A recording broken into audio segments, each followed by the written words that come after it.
Hello, and welcome to this episode of Strange as It Seems, a podcast about history, occultism, espionage, secret societies, mystery, conspiracy, and weirdness high and low. The common denominator is that the topics all embody the strange, that is, something that's unusual or surprising in a way that's unsettling or hard to understand. The aim is to reveal and discuss, but without any definite expectation of explaining or proving anything. Because, more often than not, the closer you look at the strange, the stranger it gets.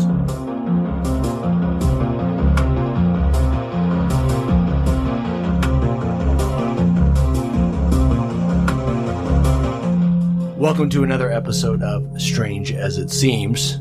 Today, I'm going to ask Rick, what are we doing? What are we talking about? What are we talking about today, Stephen? Well, today, we're going to talk about the mother of all conspiracies, or the mother of all secret societies. The one which probably everybody has heard of in one form or another. The Illuminati. Because the Illuminati, why haven't we gotten to the Illuminati already? Because we've been saving it. Well, not really, but. So, if you're wondering, when are they going to get to the Illuminati? This is the episode where we get to the Illuminati. And, well, maybe one of the things, again, to start out with here, you know me, I always like to define what it is that I'm talking about. So, what does Illuminati mean? Well, it's just the Latin plural of illuminatus, which means someone who is enlightened. Illumination, light, someone who has seen the light of one kind or another. Which is often the case with definitions, doesn't really tell you much of anything, does it? Because it doesn't tell you what they have been enlightened to. And it's certainly not a term that was invented in any. It's a term which has been around. Remember, the term itself is of Latin derivation, and it's been around since, well, the Romans. So if we go back to the Roman period, Illuminati, those who were enlightened, was a term generally used for people who had been initiated into one of the many mystery cults or mystery religions. Because when you're initiated into a mystery cult, you learn the mystery. So it could be the Eleusinian mysteries or the mysteries of Mithras or of Isis. There were lots of these different mystery cults. But that's what you learned, and that's what you were never supposed to talk about with anyone who hadn't been initiated. So, again, it's simply that you have been illuminated to something, you're enlightened, but usually that itself is something that remains within the group. Also, by the way, early Christians referred to themselves as Illuminati. Huh. They had been illuminated to what? They'd been illuminated to the message of the Gospels. Remember, they were quite secretive for a couple of hundred years, meeting in catacombs and being periodically persecuted. And so it's a term which has been used. And probably today we'll get around to talking about other groups who use that term before it was most famously, where it really emerges into popular consciousness and popular culture is in the good old Enlightenment, the 18th century, the century of the French and American revolutions, the century of Rousseau and Voltaire and Diderot and all of those French philosophers, people drinking way too much tea and coffee, sobering up. I think this may be worth mentioning. One of my favorite historical theories is that the entire Enlightenment is due to the shift from alcohol to caffeine. Yeah. The cafes being one of these. People have been consuming ale like there was no tomorrow, often because there wasn't for centuries. Which has led some people to argue that, in the 14th century in a place like England, there was apparently enough ale being consumed to keep the entire population drunk all of the time. Maybe that explains a few things. There's a great book called The Alcoholic Republic. Alcoholic Republic, yeah. Yes. Yeah. Okay. And then when you got into, tea, and then later coffee. Chocolate also plays into this. All of these things that are pumping caffeine. What you had was a kind of mass sobering up, at least among the literary classes, and people were sitting around salons and suddenly wondering why they had a king. Okay, who put this guy in charge? But don't they give rise to journalism as well? To, you're in these salons, you need something to do. It's keeping people up late at night. Yeah, okay. and when people stay up late, anyway, I think it sounds way too simple to be true, but then somewhere it has something to it. I think there's something going on. So the actual Illuminati. So let me step back. This Illuminati is a term that means simply someone who has been enlightened. It's been around and in use for a long time, going back at least to the Greco-Roman mystery cults. So it has no specific meaning. It's not a name that is tied to any particular group, at least in the West, until we get to the 18th century, specifically the 1770s. And this is where, it all begins on the 1st of May, 1776. So this is the Illuminati that is an historical organization. So this, I suppose, is the initial question. Did the Illuminati actually exist? Not do they exist today, but did they exist? Yes, there is. And it came into being on May 1st, 1776 in Ingolstadt, Bavaria. So another thing to keep in mind is that in the 18th century, while we're talking about what's today southern Germany, there was no Germany. There was the Holy Roman Empire, and there were just a lot of little states that people who were vaguely German lived in. Bavaria was one of the larger ones. It was also very Catholic. And so most of the educational institutions were under the authority of the church. But it's on the 1st of May, 1776, that a lay professor of canon law, that is, a person who is not a member of the clergy, but in this case, who is employed as a professor of religious or canon law at a Jesuit-run Catholic university. Oh, really? Oh, yes. I didn't know that. Oh, the Jesuits are going to play a big role in this. Oh, okay. A fellow by the name of Adam Weishaupt. So that's, if you look into the history of the Bavarian Illuminati, you'll see that Adam Weishaupt founded this group. And he did. This is one of the things that Weishaupt liked to do. He was a regular correspondent with lots of people. He wrote lots of letters. He was always happy to talk about himself and his organization. He would just blab, blab, blab about all kinds of things. So one of the things that he did leave was a lot of writings, not so much about himself, but about the Illuminati and what he intended for the organization and how it came about. There are also a lot of things that he didn't say. But the Bavarian Illuminati, that is the Illuminati secret society, and it is a secret society, as we'll see in a moment, because Weishaupt says it was, did exist, although its formal existence, as we'll see, was relatively brief. Its influence is not, however. So people who today sit around watching Super Bowl commercials looking for signs of the Illuminati, people who think that, Katy Perry or Madonna wrote a song about the Illuminati in 2015. I think, what was it? Was it Taco Bell that had an Illuminati commercial not too far ago? Yes. Okay. It's found, but that's where this comes from. So what this guy did back on the 1st of May, 1776, forming a secret society that appears to have lasted about a decade, at least in Bavaria, has created a cultural impact and a kind of mythology around it. So one of the things I want to do today is to kind of deconstruct this organization and its ideas and its founder, and then look at its impact. So I think another person more recently who's weighed in on the Illuminati is David Icke, one of our favorite British conspiracy theorists, and his whole idea about shape-shifting lizard people, who I think at various times, if not by Icke, by others, have been connected to the Illuminati. So how do you get from there? How do we get from the Illuminati as part of a secret society founded in Bavaria by a professor of canon law in the 1770s to then being interpreted a couple of centuries later as shape-shifting lizard people? Hang on. Maybe we can explain it, maybe not. So one of the first things to look at is, since Weishaupt is the key figure in this, he's the brain behind this whole thing, who was Adam Weishaupt?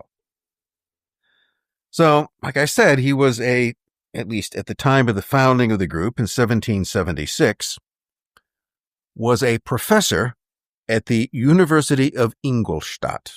That again was a 18th century university founded and run by the Jesuit order of the Roman Catholic Church.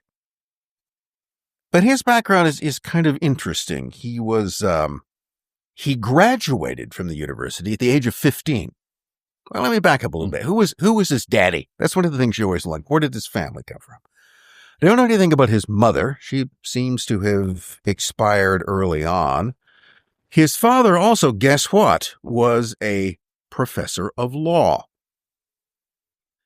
He died young, and then left the rearing of his son, probably from around the age of 9 or 10. I'm not certain about that, but when Adam was still a child, his father died, basically left him an orphan, so he was entrusted to the care of his godfather.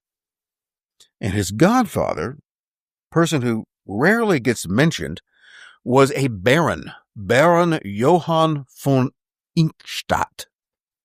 Okay, remember the place is Ingolstadt. This guy's name is Ingolstadt, not quite the same thing. So Baron Johann von Ingolstadt, well, what was he? He, guess what, was the director of the University of Ingolstadt. He also, again, was not a churchman. He was a layman in the employ of the Jesuit order, essentially runs the university for them, which maybe tells us how later Adam Weishaupt got into the university and how he came to work there himself. But maybe, to me, the most interesting thing about Weishaupt's early caretaker and mentor was that, among other things, along with being the embodiment of an Enlightenment scholar and lay director of the University of Ingolstadt, the Baron von Ingolstadt also possessed a large library of forbidden and esoteric books. Nice. Make of that what you will. Which were those books? I don't know. Was the Necronomicon in that? No, because that doesn't exist. It's not a real book. Okay, we'll come to that in perhaps some other issue. We talk about H.P. Lovecraft. But forbidden and esoteric books, what they would have been forbidden to, and considering this was a Catholic university he was involved, was books that probably would have been on the index of forbidden books by the Vatican. And that includes, of course, would include a whole variety of things, many of which would deal with what we might call occult subjects. Now, what do we know? We know, at least as we are told, if we believe what we're told, the Baron von Ingolstadt had a library full of forbidden and esoteric books. We know that he was the godfather and now caretaker of a young Adam Weishaupt. What we don't know is what actual acquaintance with that library Weishaupt had. We can presume he had some, but we don't know. So remember here, let's not jump to conclusions that it was that library, it was some sort of forbidden tome of haunted lore that was going to make him found the Illuminati. Maybe it had no impact at all. But it's interesting to note that possibility of early exposure was there. What about, this is a specific question, but would there be books on the list such as Grecian, kind of early Enlightenment texts that they would be interested in from Greece and other kind of classics of that sort? Or was that not really? I don't know. I've never seen the whole list of I know. That's why I didn't. A forbidden book. A lot of them would deal with what would be called magical or occult, really? or heretical, anything that was considered blasphemous or heretical. Okay. I mean, one of the things that probably would have been in that library was one or more grimoire. And a grimoire is basically a magical recipe book. Grimoires are lists of spells and rituals. Right. So if you want to know how to summon the 28 barons of hell or whatever it is, then you get a hold of a grimoire. And there's a whole bunch of them. And again, that is perhaps a subject for another time. Yeah. But those recipe books, the modern recipes for Satanism do kind of exist. That probably would have been there. But the thing about it is that the secret society that Weishaupt is going to form is nothing which is openly interested in occult or esoteric ideas. Yeah. That doesn't really seem to figure in it anywhere in particular. Well, that's why I'm pressing on it. I guess just curious if he ran into some kind of political philosophy from, Greece or earlier ideas that were coming back into vogue. Well, that were banned. We get a better idea of that when we get a better idea of what his follow. I mean, this is the question: what is this whole group formed for? What are they supposed to do? I do find it interesting that early on, as I think I don't think I've mentioned that yet. This is something I was reading before we started the description of the group. So the group begins again, 1st of May. Well, there is a certain interesting thing about the day and which the organization was formed. Now, here again, maybe that's accidental, but it probably wasn't. I mean, you could make something out of the fact that the Illuminati is formed in Bavaria in the same year that America declares its independence. I don't know. Lots of things happen in 1776, and I don't see any actual connection between those two things. But the 1st of May, well, a lot of people are going to recognize that. It's May Day. And what does May Day bring to mind? Well, people dancing around maypoles. So it's an ancient fertility festival. Also, it's Commie Christmas. Okay. It's just later, adopted as the sort of communist holiday. So you got May Day brings to mind children innocently dancing around maypoles, not so innocently wrapping things around a giant wooden penis. Yeah. And then also marching columns of communists with red flags. But those are all things that have become associated with that day. But it also had, as part of its fertility rite association, May Day is the daytime component of one of the what could be called something some people call it the witches' calendar. It's simply the cardinal points of the compass. We've got solstices and equinoxes, and then the midpoints between those. This is always something very interesting to look at. So we got the winter solstice, and you've got the summer solstice. There are always holidays connected around those. And then, of course, there are the equinoxes, and then there are the cross-quarter days. Groundhog's Day, you're going to figure out is one of those. So look what falls between them. Midsummer's Day is another one. And then one of those is All Hallows Eve, and another is Beltane, which is the old name for the 1st of May. But the way these things work is they're always cover sort of 2 days, because basically they run from sunset to sunset. Okay. So we talk about, in the case of Halloween, it's All Hallows Eve, and then that goes over to All Hallows Day. So it's the preceding evening and the following day. So in the case of the 1st of May, what precedes it is the 30th of April, and that has a different name. In Germany, it was known as Walpurgisnacht, Walpurgis Eve, and that, at least in Central Europe, was the traditional gathering day of witches. That's the day in which witches met on Brocken Peak or elsewhere to reaffirm their loyalty to Satan. Okay. So it has these, and then the next day, children dance around giant wooden penises. So again, make of that what you will. So the question that I would have is that did Weishaupt choose the 1st of May because of its symbolic importance, or was it just the day that this happened? And it could have been either one of them. I mean, all kinds of things will happen on the 1st of May. You break your arm on the 1st of May. Probably there's no connection to Walpurgisnacht the night before or anything else. You might have been drinking the night before, but that wouldn't have been part of it. But it could be. I just find it interesting that day, which itself has a kind of occult significance, certainly a much older quasi-religious significance to it, was the date for this inauguration of a new society. So when it's all put together, you start out, how does the Illuminati start? It starts out the way so many things do, with a group of men sitting around a table. I want you to think about this as to how many things, how many political movements, how many projects, and almost everything starts with a group of men sitting around a table. I mean, as soon as there were tables, people sat around them and they started conspiring. That's where all of this happens.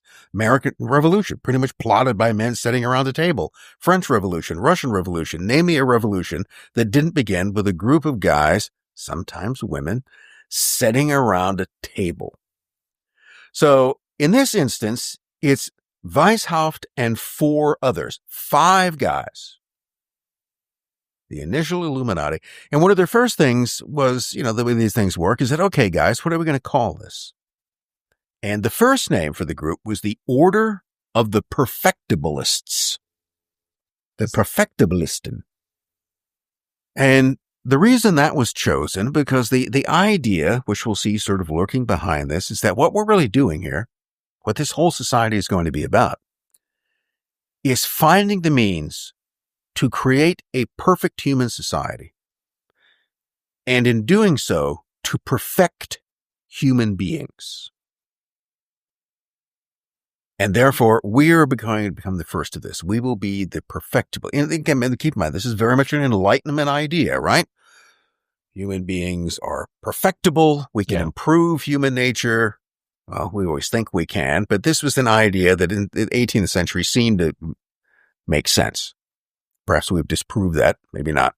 Sounds more Rousseau than Voltaire, but it just... Yeah. I mean, you would always get a difference of opinion, but the idea that human nature was perfectible has not disappeared. But this was the idea. But I don't know. Somehow Weishaupt probably decided that no, we don't want to do that. Maybe he thought that gave too much away. And that's when the decision was made a short time later to change the name, the outward name of the order, to the Order of the Illuminati, the Illuminatenorden, which now just simply meant the Order of the Enlightened.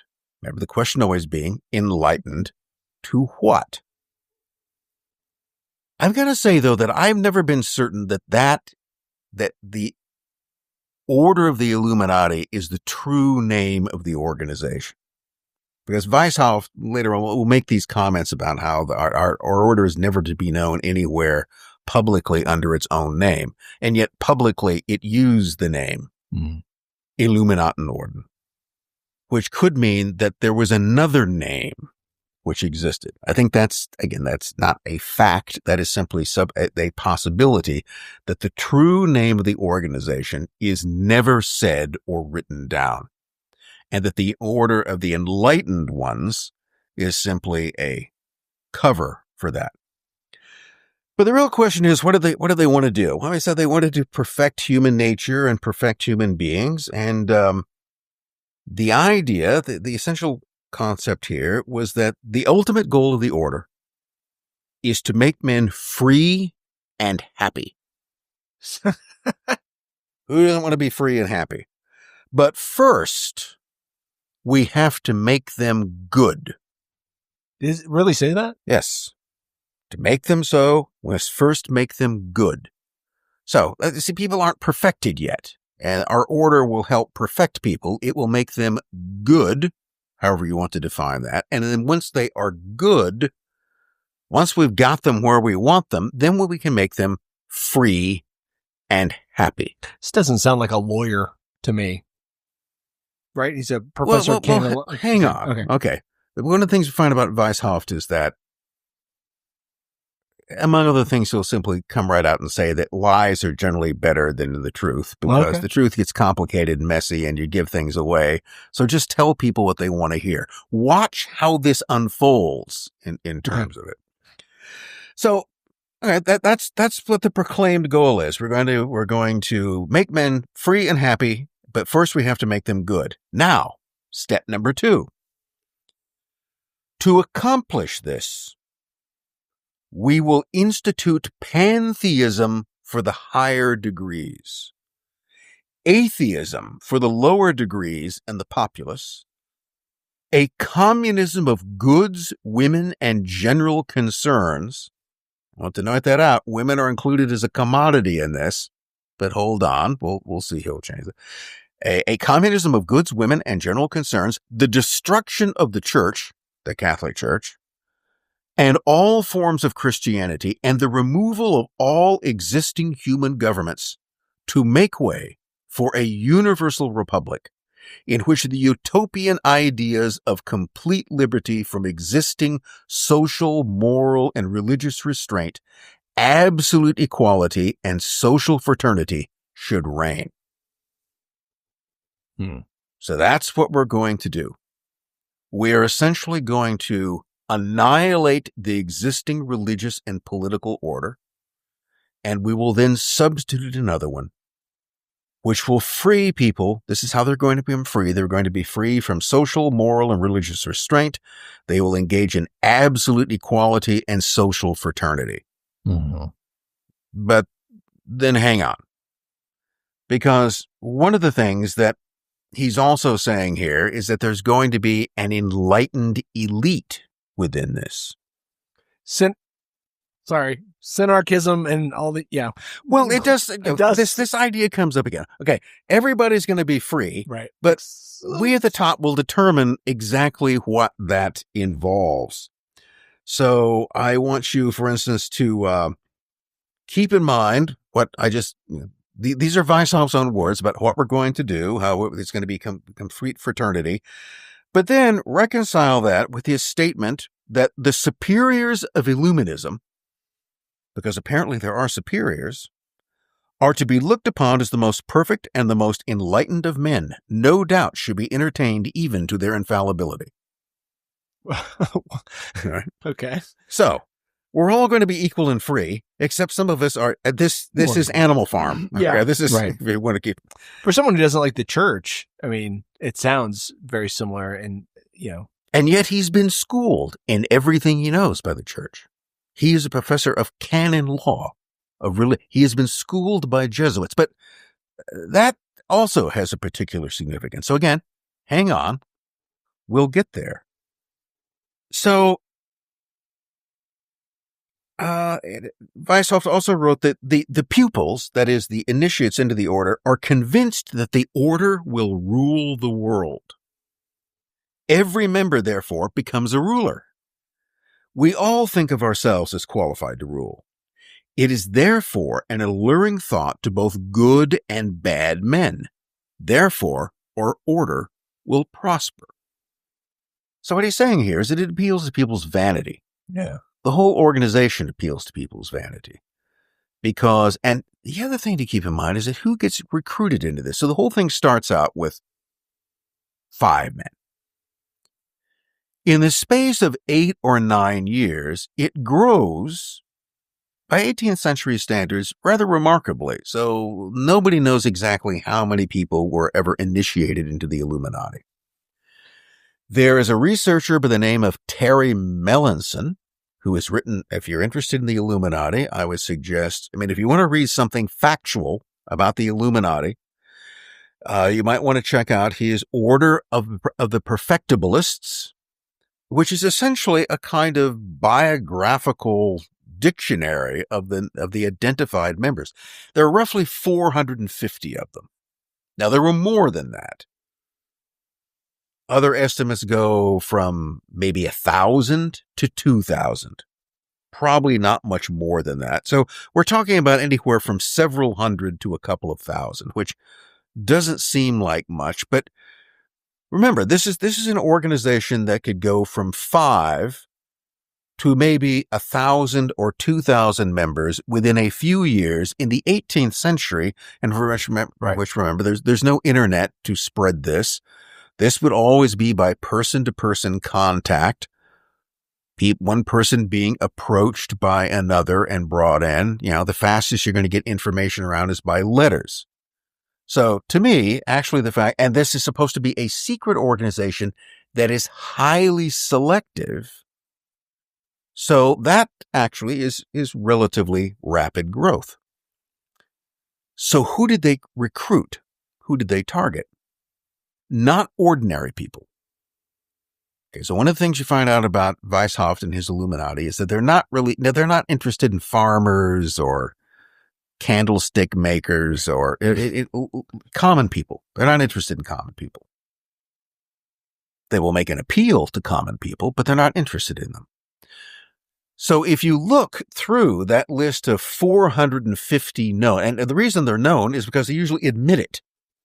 So this wasn't something that people would often hide. Some people were very proud to be members of the order. So out of the 450 or so members that we know of, and you look through it, what do you find? You essentially find members of the 18th century aristocracy and intelligentsia. Dukes, even princes, barons, margraves, counts, members of the nobility feature prominently. You've got people that rule their own little countries. You also then have theologians, writers, scientists. Johann von Goethe, considered one of the most brilliant figures in modern history, was a member of the Illuminati. Wow. Did not know that. He was attracted to that. So it attracted educated people for the most part, often people who already had, this is the key, but people who already had some kind of position in society. It's not preaching to the poor and the downtrodden. It's enlisting, and the reason why you would do that, if you want to create an influential organization, an organization that's able to have clout, you don't go out and recruit peasants. Yeah, it's a vanguard, not a mass. Yes, you're creating people who've already got positions of society, people who are generally respected, learned, educated, rulers. Yeah. But here's the thing: what can I offer to a prince that would make him join an organization which, keep in mind, as we've just noted, is dedicated to the destruction of everything that makes him a prince? Because we're talking about an organization which intends to eliminate all existing forms of government, which means that if you're a duke or a prince or a baron, if you're a theologian of any church, it also intends to eradicate Christianity and eventually all other religions. Then why would you join that? Well, indulge me for a second. 1776, right? Starts. French Revolution comes 1791? 89. 89? Okay.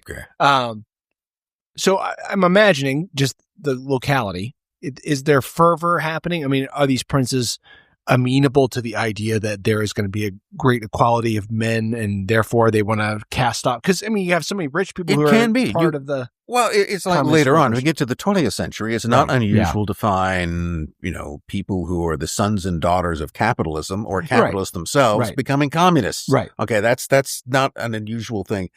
That is, people who will adopt a political philosophy or join an organization advocating a political philosophy which actually calls for the destruction of everything which has gotten them to go to Olympia, Washington. Well, one of the things, they're already got that. Yeah. That's it. Okay. So, it's never, they often interpret it's not talking about you. I've already made a huge fortune in filthy capitalism and now I've seen the light. Okay. I've seen the red dawn, but see, I've already got my money and certainly they're not going to take it away from me because I'm going to become a member of the party. What Weishaupt is fundamentally appealing to is vanity, once again. So how do you get a prince to join a secret order which calls for the annihilation of princedom? Because you're offering them something greater than that. You're offering to make them what? You're offering to make them part of a new elite. So that's how this works. This is the trick. You recruit people who are already part of the social elite. They may be dissatisfied with that. I mean, often it hasn't quite gotten them as, let's put it this way, even if you were a prince or a duke of some, minor pissant German state, and Germany was full of nothing but small pissant states in the 18th century, you'd have to want for more. I mean, you're not ruling anything of significance. So this now makes it, you're going to become part of some new grand thing. So this is what the Illuminati, the order, offers to people in position. It offers you, in theory, a position of social influence even greater than the one that you currently have. Well, that will attract them. Okay. But it's just as he said before, every member therefore becomes a ruler. Our order will rule the world. We all think ourselves as qualified to rule. Some of us already rule things. It is therefore an alluring thought to both good and bad men. And therefore our order will prosper. Now, noted before that one of the things which Weishaupt had talked about was he was going to create a communism of goods, which would include women. And yet, on the other hand, and that also he tended to leave out common people. So I said, but how was that whole point addressed? You're going to have to deal with them at some point. Well, he didn't completely forget commoners. He also said that we must win the common people in every corner. So there's a kind of appeal to them as well. We will obtain this chiefly by the means of the schools. Oh, wow. All right. And by open, hearty behavior.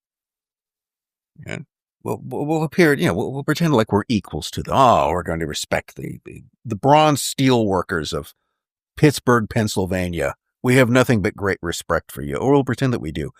Condescension, popularity, and toleration of their prejudices, which we shall at leisure root out and dispel. Very simple. We will pretend to be their friends. We will affect a common touch. I feel your pain. I feel your pain. I know that you're suffering. And I do know that you're suffering because I'm probably the cause of your suffering. So I understand it as no one else would. And so you appeal to the common people. Again, he says, by essentially focusing on their prejudice and pretending you're down with what it is they're interested in, all with the ultimate intention of rooting it out and dispelling it. And in the case of women, he noted that there is no means of influencing men so powerfully as by the means of women. He was onto something. Women should therefore be our chief study. We should insinuate ourselves into their good opinion, giving them hints of emancipation. This, Weishaupt argued, will cause them to work for us with zeal without knowing that they do so. Still, on the other hand, Weishaupt's perfect world was going to be a man's world, because he would then proclaim around and say with the other side of his mouth is that the head of every Illuminati family will be the patriarch, the priest, and the unlettered lord of the family. So, women ultimately in this will still be part of a patriarchy. They will become part of a commonwealth of goods. They will continue to be what they have always traditionally been, property, to be controlled by men. But because they can influence men, we will hold out the bait of emancipation. Now, this is one of the things that Weishaupt sort of recognized. Women had a chip on their shoulder. They were horribly mistreated. Aware. Okay. Women, particularly in the higher echelon, remember the wives of those theologians, scientists, and princes, were aware of their inferior position. That created a resentment which could then be exploited, and they would be you sort of dangle emancipation in front of them. You may even play with it to a certain degree, but the ultimate goal is they will not have any particular role, in the same way that you will appeal to the prejudices of the common people, but in the end, they're still going to continue to be common people. So Weishaupt's whole approach into this is to essentially tell whatever lie suits the interests of the order. But this is what the goal is throughout this. The order will be placed in charge of society.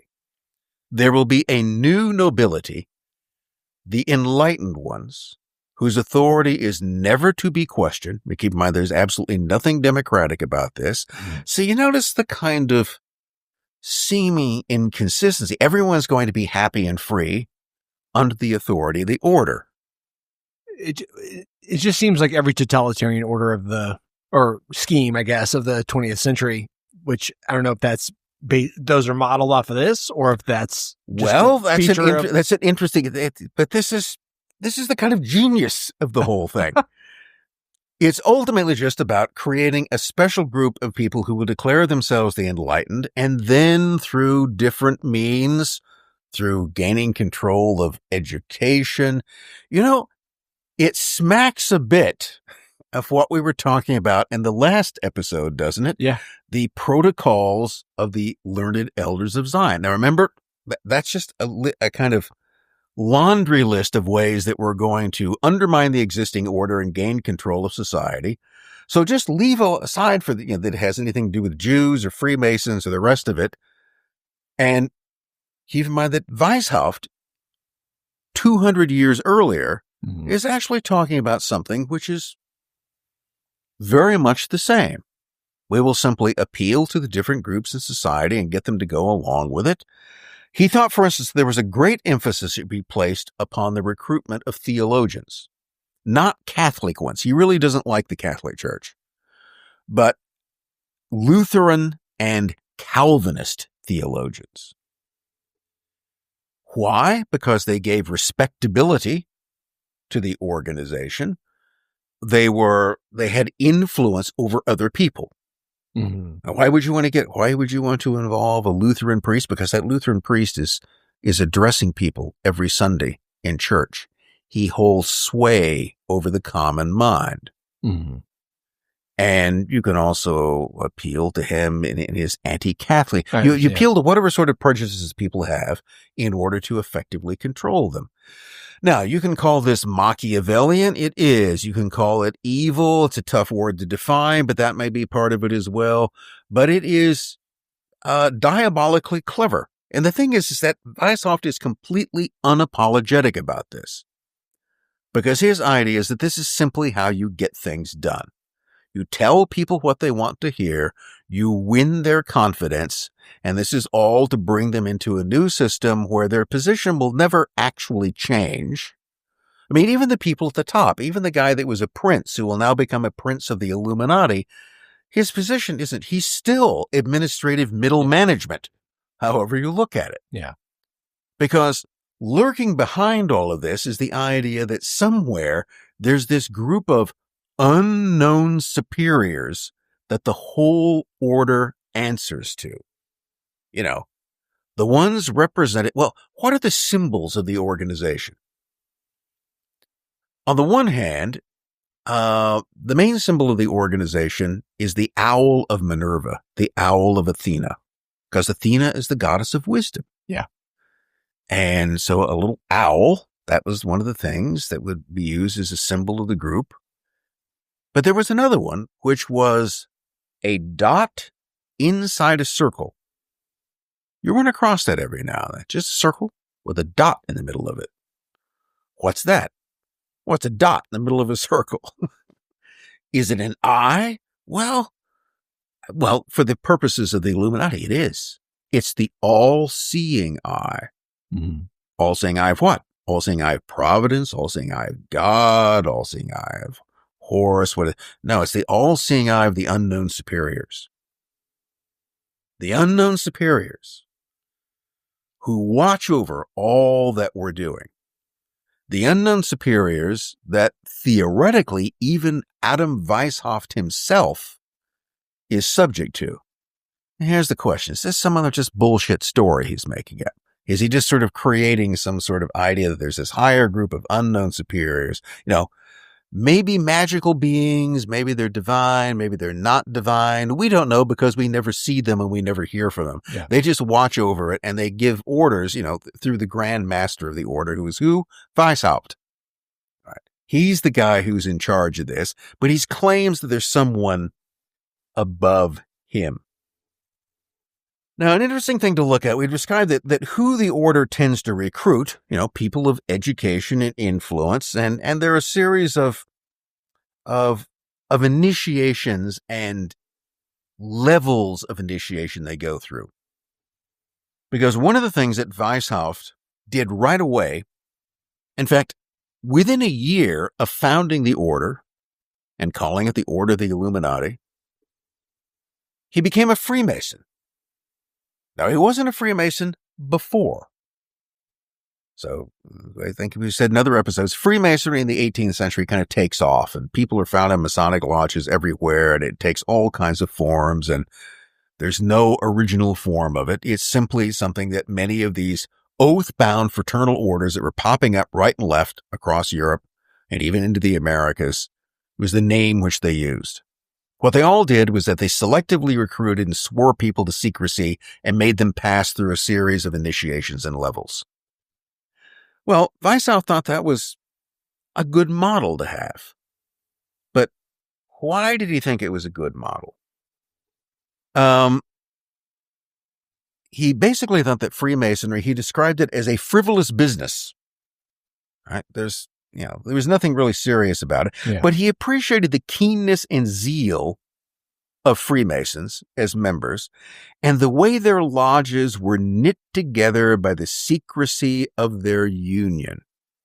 Also made a good recruiting ground because the people who already belonged to these lodges were very often dukes and princes and theologians and scientists and members of the literati. I assume too, if you're interested in Freemasonry at this time, like you are today, there's a lot of, it's not just a self-improvement organization. You're interested in the mystery, right? You want to be, he says something about that. He goes, there's no better way of recruiting people into something than to hold out a mystery. Yeah. So maybe that's another reason to why these have these unknown superiors. Oh yeah. It sounds like, so what he did is that in 1777, he joined a Masonic lodge, and then he ordered that all other members of the Illuminati do the same thing. Go out, join these lodges, and in doing so, insinuate yourself into positions of leadership and turn the lodges into vehicles for Illuminati propaganda and recruitment. So, one secret society parasitizes another. They sort of move in, they'll take control of these lodges, and we'll begin to use them for our purposes. And one of the most reasons to do that is that, as he notes, that nobody pays much attention to Masonic lodges. I mean, they become so prevalent that the authorities and others didn't really think much about them. To the poor, they were simply something that effete rich people did. To the rulers, they were something that our middle and upper classes are a part of. But note again that Weishaupt has no actual interest or respect for the ideas of Freemasonry itself. It's a frivolous business. But what it represented was a good recruiting ground and a model, a group, an organization that already existed through which our group can propagate. So he's using them in that way. So he went, another one of his statements, which was interesting to look at. He goes, do you realize what it means to rule in a secret society? Not only over the lesser and more important of the populace, but over the best of them, over men of all ranks, nations, and religions, to rule without external force, to unite them indissolubly, to breathe one spirit and soul into them, men distributed over all parts of the world. And finally, do you know what secret societies are? What a place they occupy in the great kingdom of the world's events. Do you think that they are unimportant, transitory appearances? No, exactly the opposite. So he had some sense of how an organization, remember, that never appears anywhere under its own name, that operates more or less invisibly, but which increasingly gains more and more control by recruiting more and more important people and by infiltrating other organizations around it. So, what did someone who was recruited into the Illuminati actually have to do? Well, the first step was that you were approached by someone who was called an insinuator. Okay. So the insinuator, which is the spotter and the person who would then sort of take this person under their wing. So you always have a kind of guide. And initially there were the 3 degrees, really 4 if you include the first, the novice. So, number 1, the illuminate, the candidate who wishes to rise to the highest degree must be free from all religion.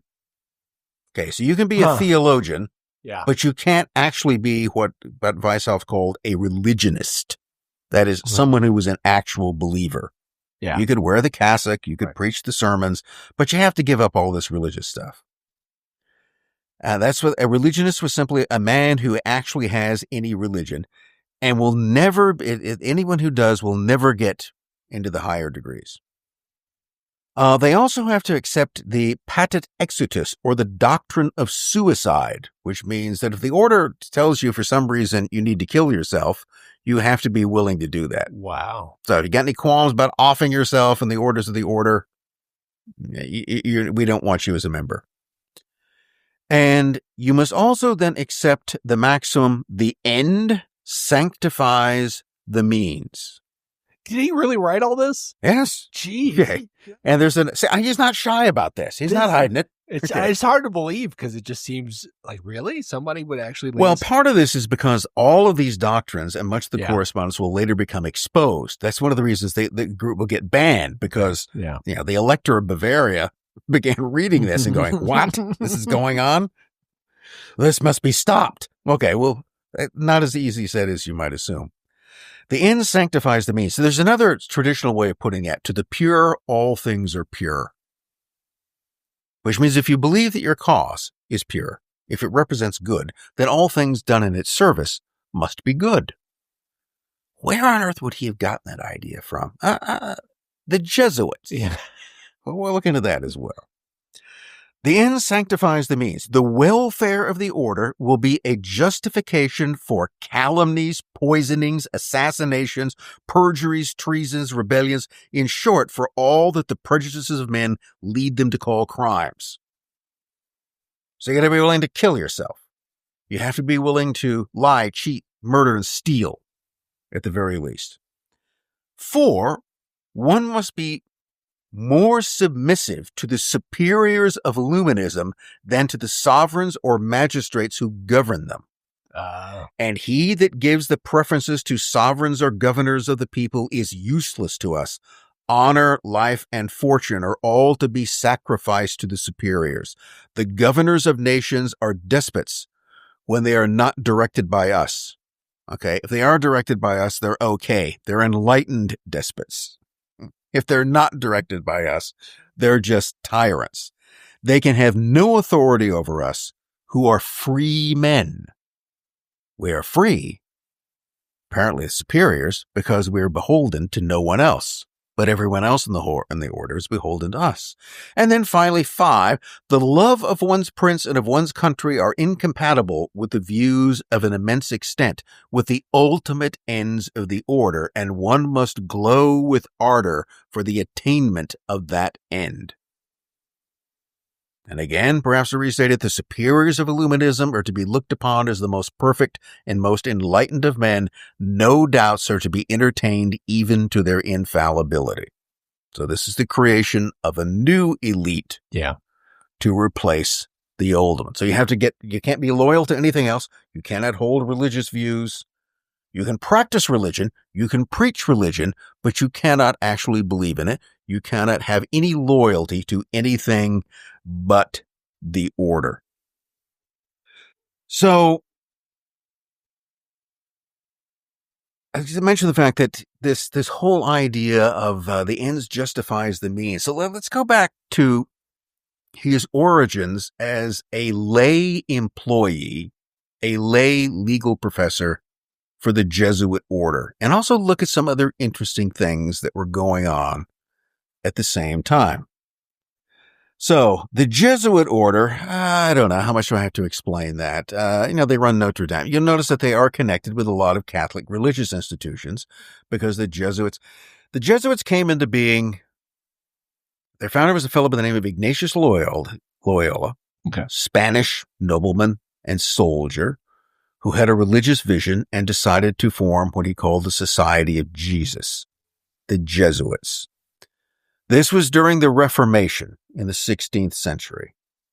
And he then dedicated the order to essentially combating enemies of the church.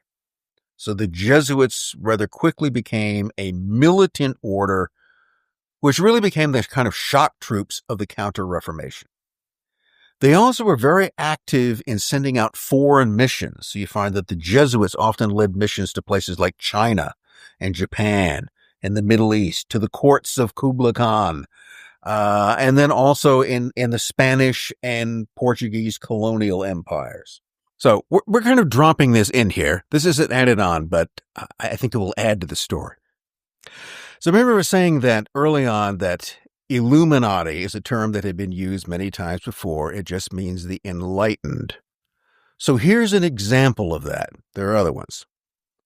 Sometime in the late 1400s, in Spain, there appeared a group who called themselves the Alumbrados or the Illuminados, which means Illuminati.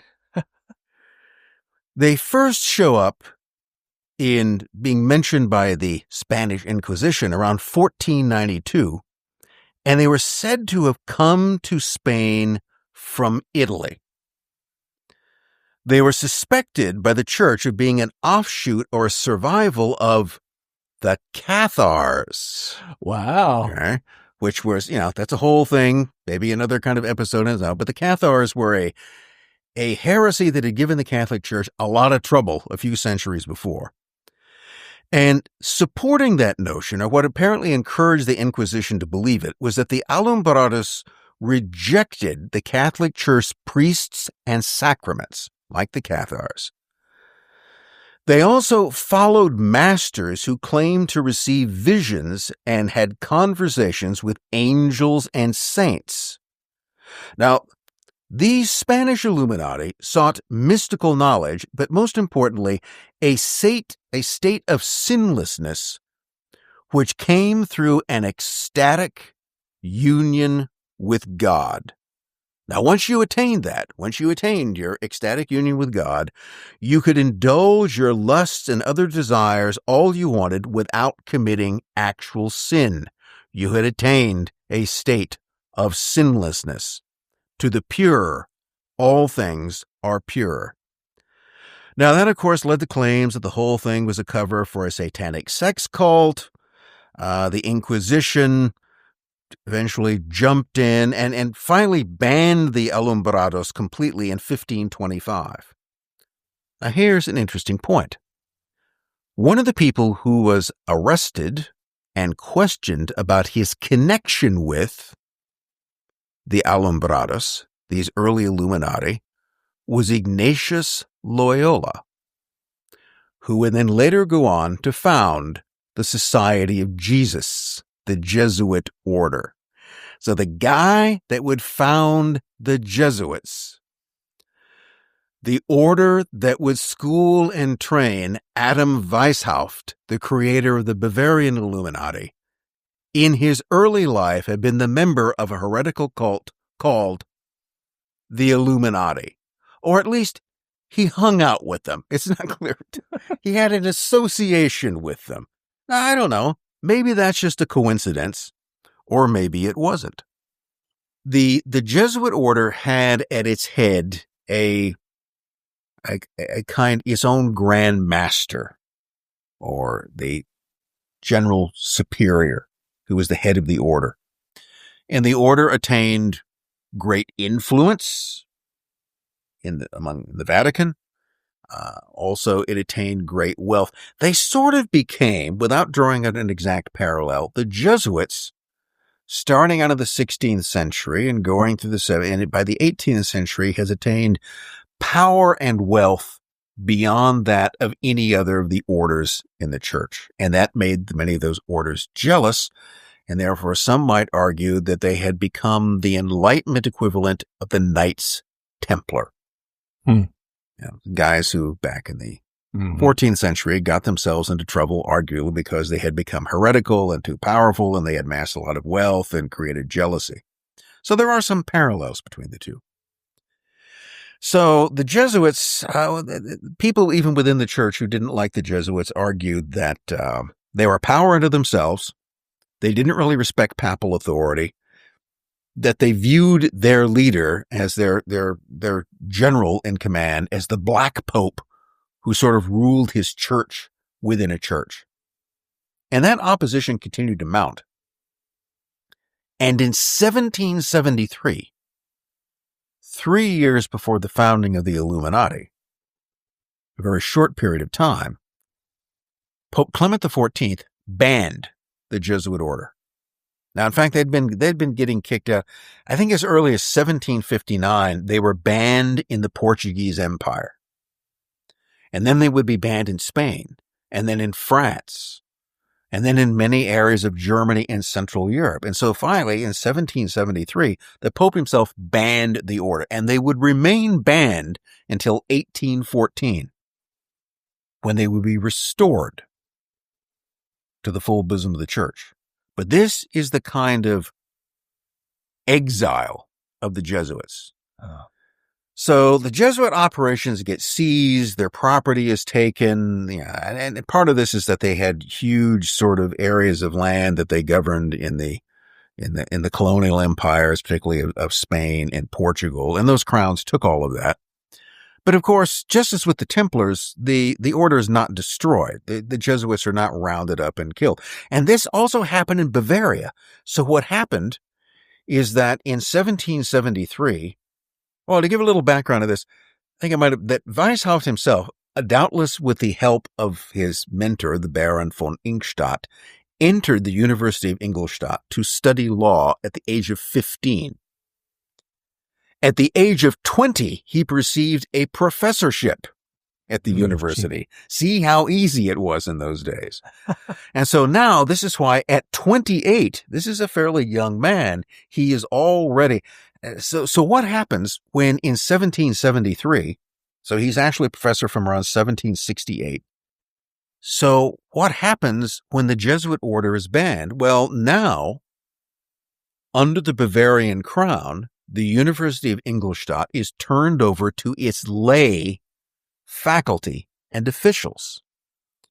And thus, he now replaces the Jesuit, who was the dean or the deacon of the study of law, with lay professors underneath him. He now takes that place because the Jesuits have now been banned. So the banning of the Jesuit order, one, created a huge opportunity for Adam Weishaupt. It elevated to a position of authority within the university. But the Jesuits had also had another training with him, had helped train him because he'd been educated by them. And Weishaupt later in his writings will say mean things about the Jesuits, but he'll also say admiring things about them. I mean, he hated them, but he also appreciated certain things about them. And maybe you'll see why. One of the greatest criticisms that others within the church and outside the church had of the Jesuits was their promotion in their training and in their education and their whole approach to everything of what was called casuistry. I think I'm pronouncing it correctly. Okay, not causality, but casuistry. And casuistry was basically what we just mentioned before. It's that the ends justifies the means. So think of it this way. You remember the Society of Jesus, the Jesuit order. What is it that you're there to defend? The Holy Roman Catholic Church and the papacy. The Holy Roman Catholic Church is the ultimate foundation of good in the world. Well, if you're a Catholic, you must believe that. Therefore, anything that the church stands for, anything which, put it more simply, anything which serves the interests of the Holy Roman Catholic Church is good. It is sanctified by that. The ends justifies the means. Therefore, there is no evil that can be done in the service of the church. Right. In the same way, anything which opposes the interests of the church, no matter how good it may seem, is evil. Now, the same thing then comes to the idea of argument. Casuistry basically boils down to the idea of using reasoned argument to support an unreasonable or bad idea. So it's lawyerism. That's what it is. Okay. It's a Jesuits were very big on this, and this is why they're still so involved in legal education. And remember, what was Adam Weishaupt? He was a lawyer trained by Jesuits in the art of using reasoned argument to prove your point. A good lawyer must be able, to be able to defend your client, you must be able to do what? Think like your client. No. Well, no. You need to think like the prosecution. Oh, yeah. Okay. There you go. Okay. So to be able to defend a case, you must also be able to imagine how you would prosecute the case. Sure. I think many lawyers would tell you that way. This is why you get so many. How many lawyers you ever seen to go, oh, I'm a public defender. I used to be a prosecutor. I'm the guy that used to put people in jail. Now I'm in a private business to help you stay out of jail. Why? Because I know how prosecutors think. You have to be able to balance both sides of it. So what you should be able to do to be effective in your job is to come up with an argument as to why this person should be thrown into jail for the rest of their life, and then also come up with a counter argument as to how they should not be jailed because of extenuating circumstances, because they're entirely innocent, whatever it is. You should be able to speak up. And notice what, in the examples I've given of Weishaupt's thinking in his whole approach to this, as to why all of this is casuistry. His goal, of course, is to do what? To make men free and happy by making them good. And we're going to do it by getting rid of the old tyranny and replacing it with a new tyranny, but it's not actually tyranny because it's all for the good. See, everything is going to be sanctified by the notion of the ends justifies the means. So what Weishaupt is doing here is simply using the Jesuit training that he received. Now, one of the things that led some people to suspect and even believe, including dissident members of the Illuminati. Okay. And of course, in any organization, there are some people who are going to become dissatisfied. And what the dissident members of the Illuminati came to suspect is that Weishaupt is really a Jesuit. That's what this whole thing is. Okay, now we're going to put the pieces together. 1773, the Jesuits get banned and they lose control of the university. And then they manipulate the ascension of their lay puppet to a position of authority. And then what's the next thing he does? Well, shortly thereafter, he forms this secret society to destroy the church that banned the order and to destroy all of these societies like the royal government in Bavaria that went along with the banning of the Jesuits. And they knew, remember, one of the things that Weishaupt said is that you can be a religious figure, but you can't actually believe it. They knew that he had approached members of the banned Jesuit order and said, look, you should join us because this is the way you can get your authority back. So all of the talents that you had, whatever it is, you can now take the entire Jesuit order and put it to work for the Illuminati, because this will a way you can get revenge against the church which has betrayed you, and you can then return as part of a new elite. And it succeeded with some of them. But there are others who suspected that, now, you can't believe anything this guy says. And I'd ask you, can you? He'll tell you anything. He'll tell you anything that you want to hear to win your confidence. So is he just fooling us by pretending to be against the church and the Jesuits, when in fact he's working for the Jesuits and the Illuminati? The whole thing is nothing other than an insidious Jesuit plot to regain their authority. And that's the actual name which is never to be uttered. The Illuminati are simply, and that's who these unknown superiors are. The unknown superiors are the Grand Master of the Jesuit order, and they're actually the ones that are calling the shots. And Weishaupt is just their puppet. Now, is that true? I don't know. Who does? But you could see how, again, someone might construct that. It's an idea to be kept in mind, but actual doubts that Weishaupt himself was simply a tool of the Jesuit order attempting to regain its and even expand its authority is one of the things that would lead to the betrayal of the order and its breakup. So the question becomes, how did this order, that seemed to be doing quite well. Remember, it had expanded from 5 to as many as 2,000 members. It had managed to infiltrate many influential Masonic lodges. Things seemed to be going well. So how, by 1790, was it completely banned in Bavaria and other parts of Germany? Because somebody within the organization, effectively one particular guy by the name of the Baron, a Baron von Knigge, who became convinced that Weishaupt was a tool of the Jesuits, and if nothing else, a tyrant, ratted them out. There are different stories about how the order was betrayed. The most imaginative of those is that there was an Illuminati courier who was, galloping on a stormy night across the Bavarian countryside, and he was struck by lightning and killed. And then they found all the materials, and they took him to the king, and he goes, what's going on here? That didn't happen, but it's a good story. Another was that it was that people simply leaked. One of the things that the Illuminati were doing is they were printing a lot of these things. And there was a lot of correspondence between them. And that this was then passed. I think the most likely, again, without saying that this is absolutely the case, is that that Knigge and others were increasingly jealous and doubtful about Weishaupt.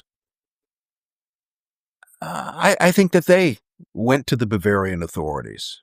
Not with the idea of possibly destroying the whole organization, but of removing him from a position of leadership. That, to me, seems the most likely thing. And the other thing about that is, of course, is that the ban in Bavaria didn't happen just once. It wasn't like, the Bavarian elector came forward and goes, the Illuminati are banned within my realm. No, that actually happened 4 times. Wow. Okay, 1784, not even 10 years into it, was the first one. Then I think in 1785 or 86, then 1787, and then finally in 1790. It took the authorities 4 different proclamations before they were satisfied this had happened. Now, what does that tell you? This wasn't working. And in fact, one of the reasons for that is that the initial bans aren't of the Illuminati per se. What they were trying to do was to target the Masonic lodges the Illuminati had infiltrated. So they were basically taking those lodges and saying, you can't initiate any more members. So, and part of that was that they were trying to tread lightly on Freemasonry, because a lot of royal officials and others were members of these Masonic lodges. And so they were trying to figure out the ones that the Illuminati had gotten into. And they would say, well, you can't bring any more people in, and maybe that will stop it. And that didn't work. And eventually, I think it's until the last one where it specifically said that initiating anyone into the order of the Illuminati is on pain of death if we catch it. But they never execute anyone. So there's one fellow, and I think it's Baron von Zwack, who was another member, an important figure, one of the heads of the Illuminati. He's briefly arrested, but then he's released. So the Bavarian authorities don't harm a hat. What happened to Weishaupt? He flees next door to Gotha, whose ruler, by the way, is a member of the Illuminati. So he just goes over to where an Illuminati prince gives him a place to live and to write and a stipend to live on. And Weishaupt will remain living peacefully in Gotha until his death, peacefully in his bed in 1830. Okay. So Weishaupt himself continues to live, correspond with other members of the Illuminati, and clearly the organization still exists in some form, at least until Weishaupt's death in 1830. So it's going to go on for another 40 years or more after it's supposedly banned. Here again, there's that a kind of similarity to the semi-mythical Knights Templars. They're banned, but they're never rounded up and killed. In some places, they retain their property and their wealth. And so the order is never truly, it loses its charter, but you can never say it's effectively destroyed. The other interesting thing is the guy who Weishaupt appointed as the general secretary of the order, once he retired to Gotha, was a fellow by the name of Johann Bode. And Johann Bode also has to leave Bavaria. Where does he go? Where does he go in 1785? Goes to Paris. And that's also where Zwack and other members of the Bavarian Illuminati go. They go to Paris, 1785, 1786. What breaks out in France in 1789? The French Revolution. Well, is there a connection between those things? Is there a connection with the Jacobins? Because a lot of the, destruction of religion, and I know there was a lot of antipathy for the Catholic Church in general, but it just, some of that sounded similar. Well, you brought up an interesting point. The Jacobins are the radical wing. They're the kind of Bolsheviks of the French Revolution, because the whole thing starts out basically as a tax protest. Yeah. And then things just mushroom from there. But then in a very short period of time, you get the Jacobins in control, and they institute a reign of terror, and they start chopping the heads off of anybody they see as an obstacle to them. And then also they completely disestablished the Catholic Church, in fact, all forms of Christianity. And they now create a cult of the supreme being, or a cult of reason. There are actually two of them, and they fight each other because even they can't figure out what's going on. And they argue we're going to kill the king. Okay. They execute the king and the queen.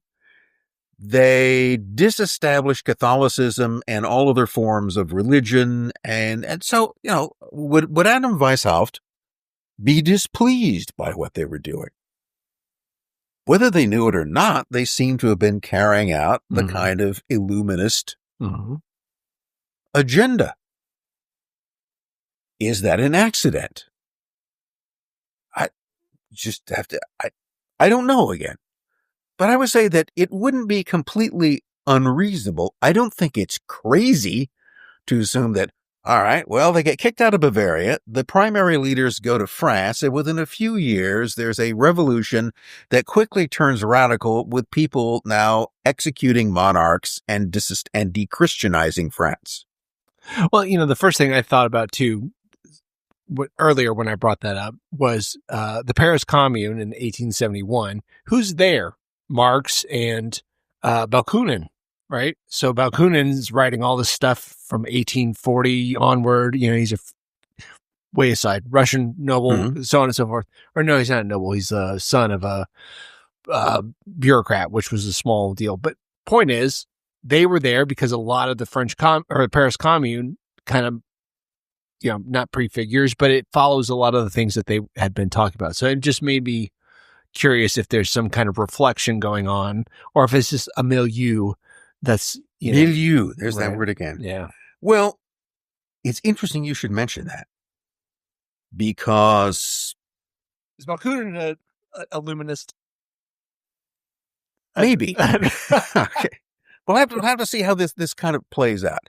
So the Jacobins start doing some sort of, illuminist appearing things.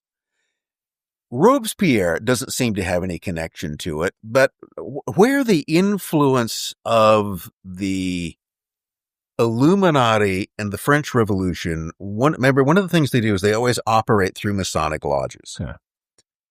And a Masonic lodge that they tend to become associated, that there are members of the Illuminati who become members of. Do they control it? Well, what's control? Is the Nine Sisters Lodge. Yeah. Okay, which is a very influential lodge. That's the lodge also that Benjamin Franklin and John Paul Jones will be initiated into. So is Benjamin Franklin a member of the Illuminati? Does it find its way to America? Well, skipping ahead a little bit, in 1798, George Washington, American former president and Freemason, is asked that very question by a Boston theologian. And he goes, I've heard about this Illuminati thing, General Washington. Okay. Do you think it has reached America, and is it, and are these Illuminist doctrines influencing American lodges? Washington says, I know about them. See, this is an interesting thing. In 1798, George Washington is fully cognizant of the existence of what someone else, see, what you could argue is that, look, Weishaupt was some kook, he attracted several hundred to a couple of thousand. This isn't an important thing. It had no influence over. Then why, within a few years, and while Weishaupt is still alive, all the way on the other side of the Atlantic, which, remember, there's no internet, there's no television. Washington didn't read about this in a book. He heard about it through the grapevine, through the Masonic grapevine. But the whole influence, so for an organization that could be dismissed as insignificant and unimportant, somehow its name had already reached all the way across the Atlantic, and Washington knew about it, and he didn't like them. He viewed the Illuminist doctrines as pernicious, as evil and destructive. And what he was being asked is whether he thought that Illuminist doctrines had penetrated American Freemasonry and had significant influence. He admitted the fact that Illuminist doctrines existed in America, that they'd found their way here, and they do have their adherents, but he didn't think that they'd actually gained any kind of significant control. But whatever that opinion, the important thing is that in 1798, Washington knew all about them, and he thought they were bad. Now, another figure in the American Revolution who also knew all about them was Thomas Jefferson, who had spent time where? In France. In fact, Jefferson may have been initiated into the Nine Sisters Lodge. The thing about Jefferson is you can never prove he was a Freemason, because he's just that mealy-mouthed, if you ask me. I mean, American Freemasons counted him as a brother, even though you can't find his name, as far as I know, this could have changed, on any lodge membership list. Okay. But it doesn't mean that you would. But Jefferson never had anything bad to say about Freemasonry, and guess what? He doesn't have anything bad to say about the Illuminati. Jefferson knew who they were, and he considered Adam Weishaupt to be a great philanthropist, motivated by the highest ideas. He wrote this? Yeah. Okay. Proclaimed him a philanthropist.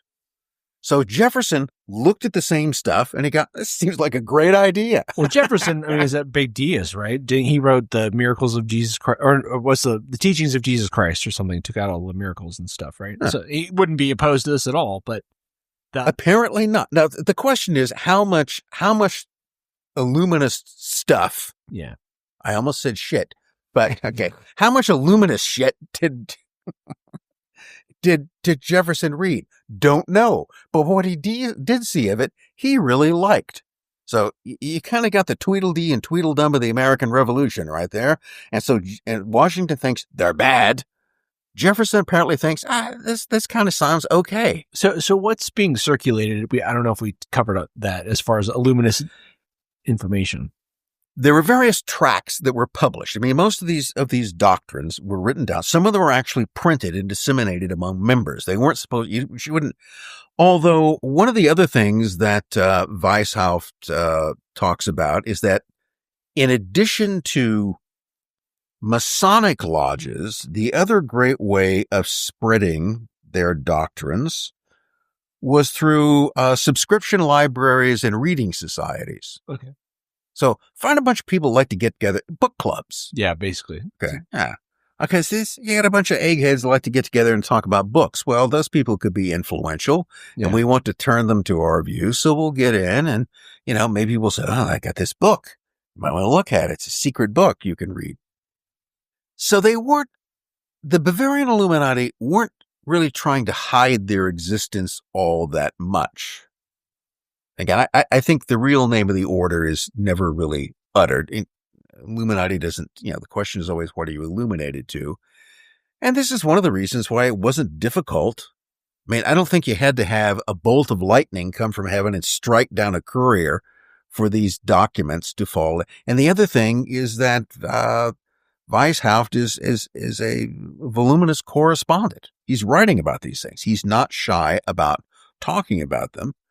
He's never held accountable for anything that he writes. Yeah. He lives out the rest of his life in security under the protection of an Illuminati prince. So it's one of those things. There's often the kind of effort to historically just argue this was an organization of no significance. Well, I think it was an organization of significance. How much significance, I don't know. And I don't know, for instance, whether or not the Jacobins were consciously or unconsciously influenced by Illuminist ideas, but they could have been. There were members, essentially the headquarters of the organization, as much as it existed, transferred to Paris. You have whether they caused in some way the revolution to break out or whether they took advantage of it. And then you find out that the radical faction which seizes control, there were, the Nine Sisters Lodge produced people like Louis Égalité, the king's cousin, the Duke of Orleans. And he was an initiate. And he eventually gets his head cut off by the Jacobins. But so you got the Jacobins who come, and then by 1794, of course, the whole thing collapses on them. This radical experiment, the cult of the supreme being, doesn't last long, and you get the reaction in the Directory, which then inevitably leads us towards Napoleon, who's not a member of the Illuminati. He knows he doesn't like him either. Yeah. All right. He wants none. Napoleon could smell trouble. But so what happened? Well, one of the things you get is that when the Jacobins fell from power, one of the individuals who had been very much a kind of Jacobin conspirator was a fellow by the name of Filippo Buonarroti. He's Italian, but he's living in France. And Buonarroti was called by another Jacobin as an occult power whose shadowy tentacles extended over Europe. So Buonarroti was a great partisan of Robespierre and the Jacobins. And so when Robespierre fell and the Jacobins fell in 1794, Buonarroti became an enemy of the new Directory, dedicated to its destruction because the Jacobins were good. And he was thrown into prison. And while he was in prison, he met another Jacobin by the name of Francois Babeuf, who I think changed his name to Gracchus Babeuf. So Buonarroti initiated, according to Babeuf, him into the Illuminati. So Buonarroti said, I'm a member of the Illuminati order, and I'm going to initiate you into this order because this is the real driving force behind the revolution. So they got out of jail, and then they decided to form a new organization that they weren't going to call the Illuminati. So they called it the Society of Equals. Yeah, I feel like I've heard this. Yes. And their whole idea was that they wanted to restore the Jacobins, or was it the Illuminati, to power. And in 1797, they launched a thing called the Conspiracy of Equals, which is also known as Babeuf's conspiracy. They were caught. They were not very effective conspirators, and Babeuf was executed. Buonarroti survived, and he lived on for another 30 years, about as long as Adam Weishaupt, and he formed a variety of other secret societies, all which he claimed were carrying on Illuminist idea, or what he called. Is he talking about the same thing, or is he talking about something else?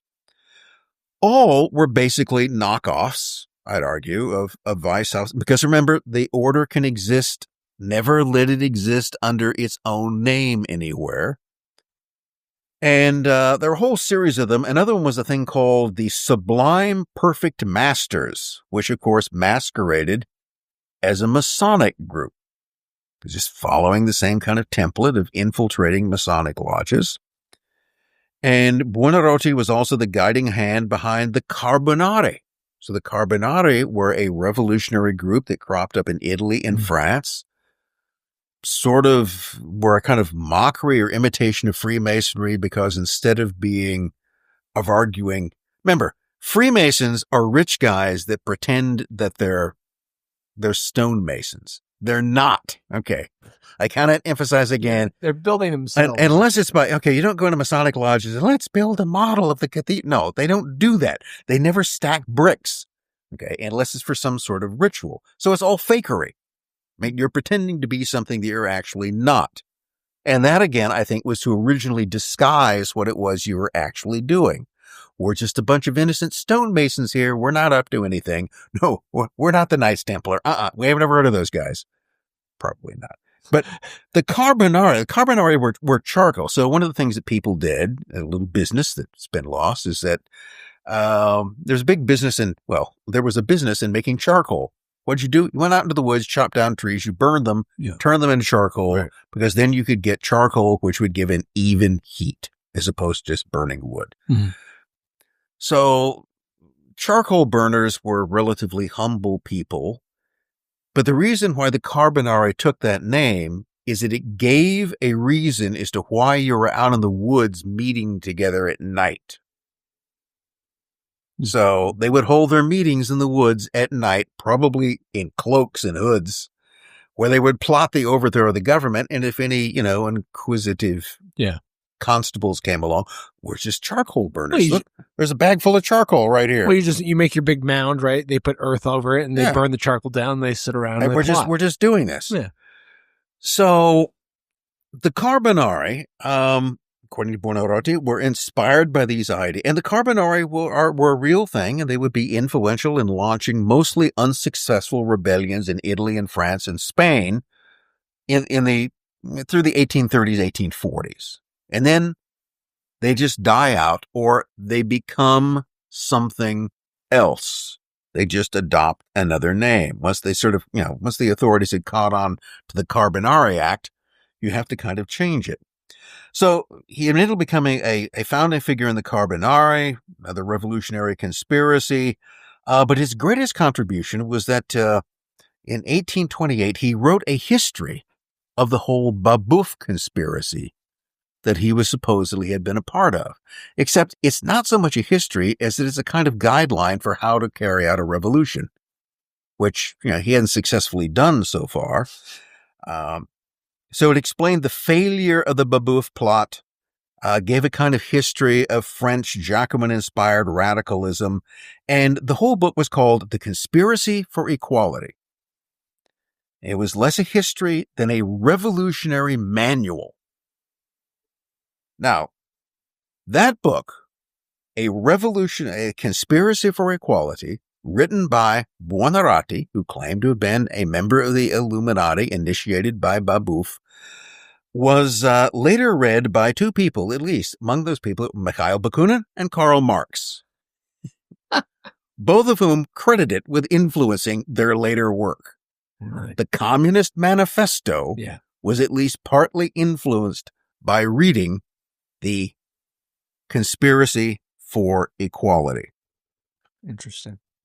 So how important is this kind of, and then of course who gets inspired by Karl Marx? Lenin. Yeah. Now here's one of the things to look at. If you look at Lenin and the whole idea of Marxism-Leninism, okay, what's Lenin's whole idea of how you carry out a revolution? Do you do it by creating a democratic mass organization? No. You create a conspiracy of dedicated revolutionaries who do things like commit themselves entirely to the rule of the party under my authority, and who then do whatever is necessary in order to overthrow the regime and then institute socialism. And there are remarkable parallels. I mean, go back to that whole thing that we're talking about, how you, what you had to do to get to get admitted to the basic level in the Illuminati. You couldn't hold any religious views. You had to be willing to die for the organization.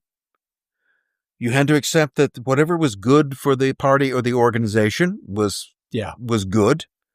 And you had to submit to the authority of the leader. It's okay. You wanted to become an initiate into the Illuminati is the same thing that was later required to become a loyal member of the Bolsheviks. So is that just these things being invented independently over and over again? Or is this a legacy of some kind? Well, when you first started reading it, that's exactly what I thought. And I was, I knew as much about the Illuminati as probably your average person, which is, I thought I've heard the story about the rider on the horse. Horse. It could have happened, kind of but stuff. It sounds like a good story. Yeah. But I mean, it wasn't much, I always thought like, well, it existed. It wasn't that significant. The ideas are representative of something, maybe again, the milieu or some kind of revolutionary fervor that was, fermenting, in the area, but not much more than that. But when you talk about the legacy of some of these ideas, particularly the people, and changing his name to Gracchus is interesting to me because there's, the Gracchi brothers and that's who he's right. And so, this radical, I mean, they weren't I don't think they were as radical, but the point is there's a communist. They were Roman political dissidents. They were popularists. And that's why the name would later be picked up. Well, they get picked up, they're the populists of their day, right? And they're pushing back against the established government. So anyway, these ideas come back, and it seems like there's this connection between, here's a scientific revolution, essentially. Maybe that's a bad term for it, but like here's a formula as opposed to these peasant revolutions that have always existed. You get 1848, which is this kind of uprising all over Europe, right? But it's not the same kind of, we're going to pick a vanguard, we're going to slowly infiltrate institutions, and then that just, I don't know.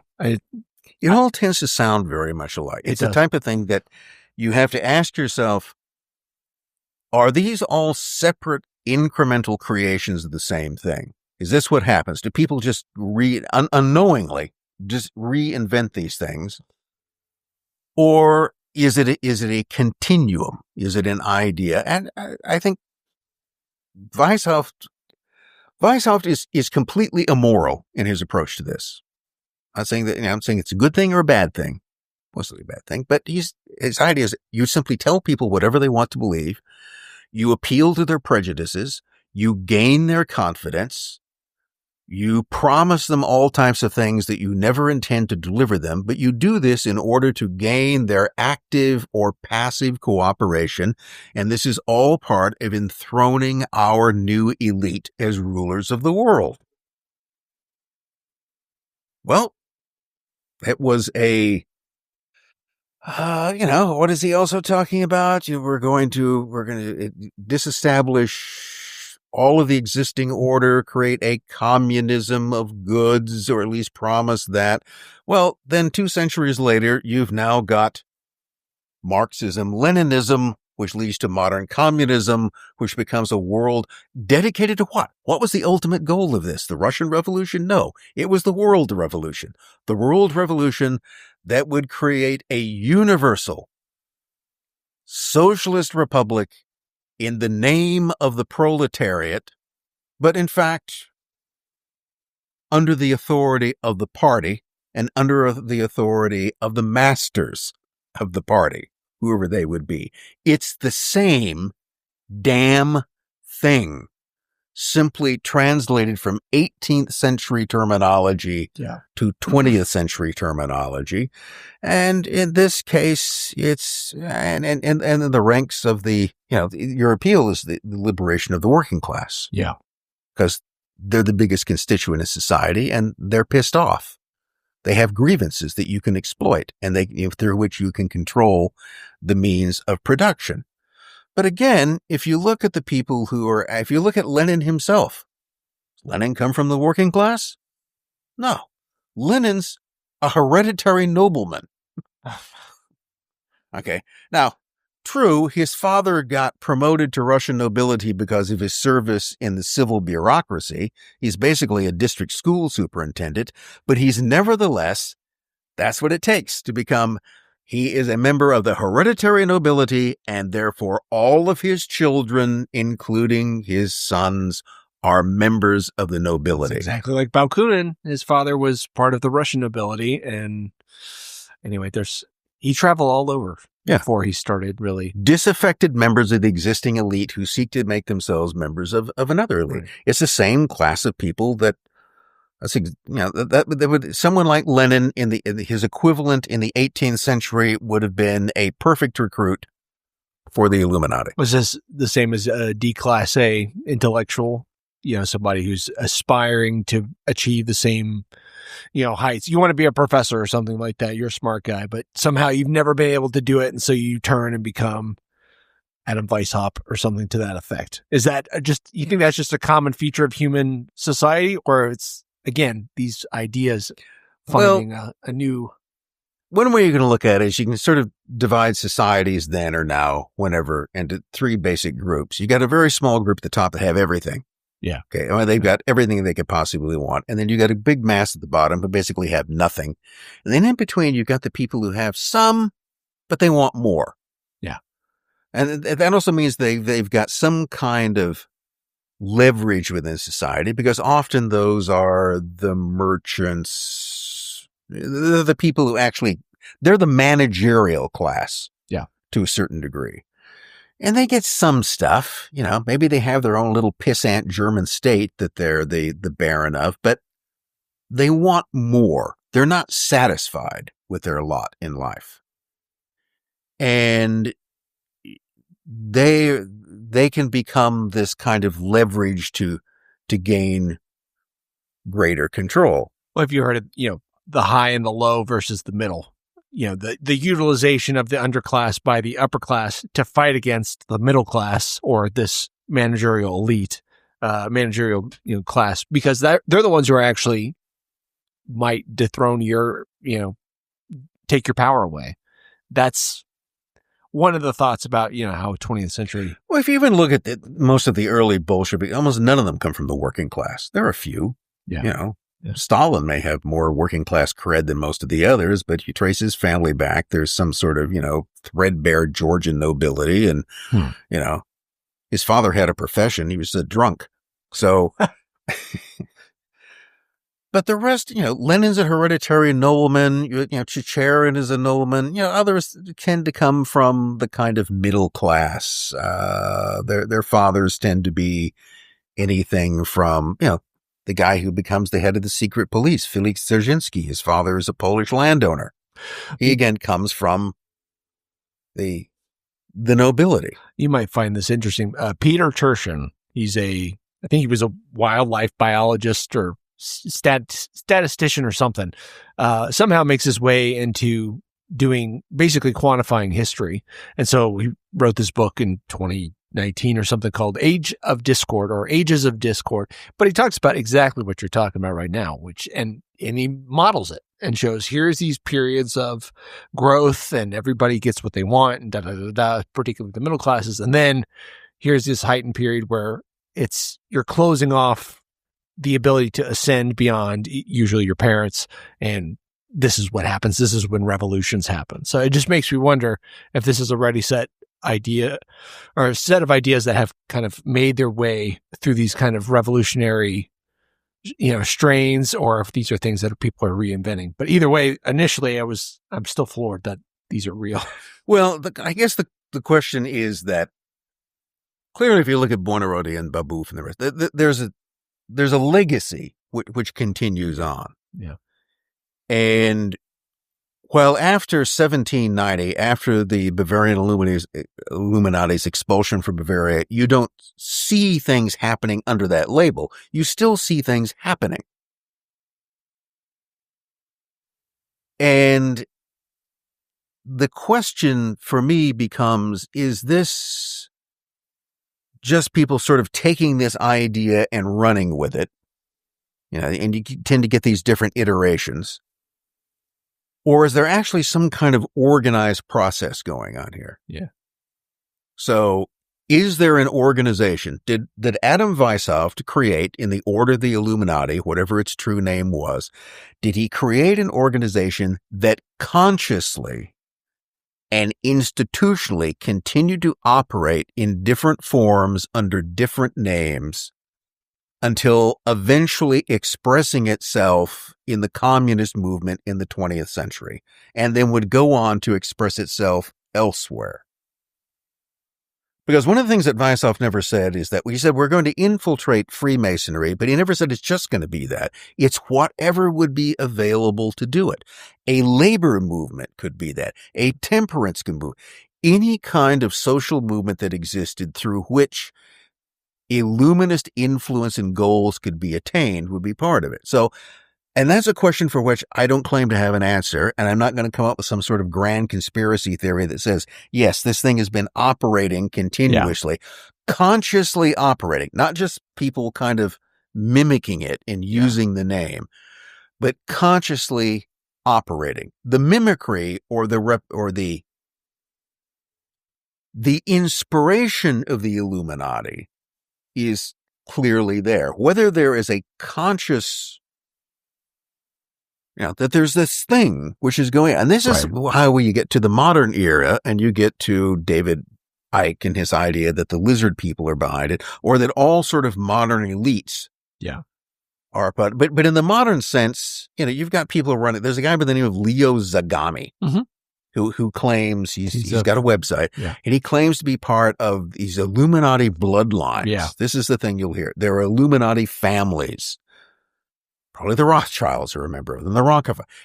You can add any family, and they're all, now it's become a situation of bloodlines. They seem to be much more equated with occult operations like child sacrifice. Mm-hmm. In other words, they've become Leo Taxil's satanic Freemasons. Yeah. Okay, that's what this has all come into. Now, if you look at Weishaupt, you don't see any element of that. Weishaupt appears to be, again, he doesn't seem to be outwardly motivated by anything that could be called occult ideas. Instead, this just appears, well, if you want to believe that coldly rationalist views are themselves satanic, that he could be, but there's no overt resemblance to that. It appears to be just a kind of very cold intellectualization of how do we achieve power. If you want to bring the devil into it, you can, but it's not necessary to do that. So what I have a hard time figuring out is how something that began in this very rationalist standpoint could then, even in the space of 200 years, transform itself into some kind of occult, child-sacrificing brotherhood of shape-shifting lizard people bloodlines. That appears to be something that's a transmutation that would take a lot. One way, maybe, is that, again, considering that the Illuminati is opportunistic, that it will always infiltrate anything that could have been. So if you find out that there are dissident religious groups, remember what you're always looking for is any kind of group that has some kind of grudge against the existing order, that has some kind of unfulfilled desires. Anybody who hates the Catholic Church, that becomes important. Well, Satanists hate the Catholic Church, and they have all kinds of grudges. So you don't have to become a Satanist to exploit Satanist grudges for the purposes of the order, to promise them something. In the same way, remember, the whole thing is to promise everybody everything that they want. So could it have been that over time, the notion, or at least the identification with the Illuminati, would transform itself into particular families? Would there be families who would develop some particular loyalty to that? It could conceivably happen. It's kind of a tough sell to me. Yeah. But one of the other interesting things is that, remember earlier I said that as early, relatively, as 1798, that George Washington, over in Mount Vernon, had heard all about Weishaupt and the Illuminati and didn't like them. It's around the same time, 1797, 1798, as the French Revolution is run through its radical course before Napoleon has shown up. You got two books that appear in Europe. One published by a former Scottish Freemason by the name of John Robison, not Robinson, but Robison, called Proofs of a Conspiracy. It has a much longer title. And then also I think published in Britain by a French exiled Jesuit by the name of the Abbé Augustin Barruel. So these two books appear almost simultaneously, and they both essentially describe the same thing. They argue that the French Revolution was the result of a conspiracy plotted in things like the Nine Sisters Lodge, worked through the influence of Masonic lodges, and that behind it is the Illuminati.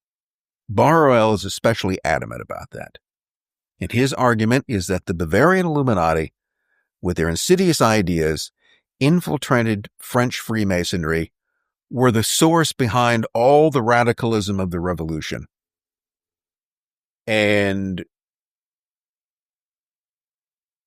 to some degree, those two books, I think, are influenced by each other, but those two guys seem to have arrived at those conclusions separately.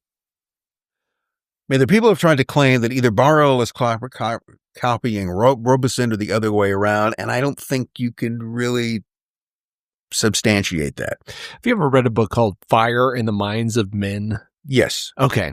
So I've only gotten halfway through it, and I forget the author's name, but he was the chief librarian or chief archivist for the National Archives, I believe, under Reagan. But I just remember the book being fairly adamant that this was about religion. It was, not religion in the sense of Catholic versus Protestant or something like that, but the revolutionary fervor being this thing that had a religious element to it.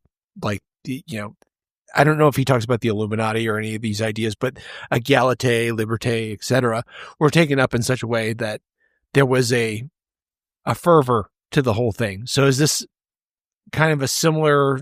Do you remember what the main argument of that book was? Because I feel like it was pointing in the direction of what you're talking about. Well, I don't remember the Illuminati coming up into it, or even Freemasons necessarily, but it makes, like a lot of historical works, people spend a lot of time sort of pointing out the obvious, and then one of them is that if you look at let's look at communism as a movement. It's a religious movement. Yeah. Okay, it's a religious movement without God in the traditional sense. But what does it believe in?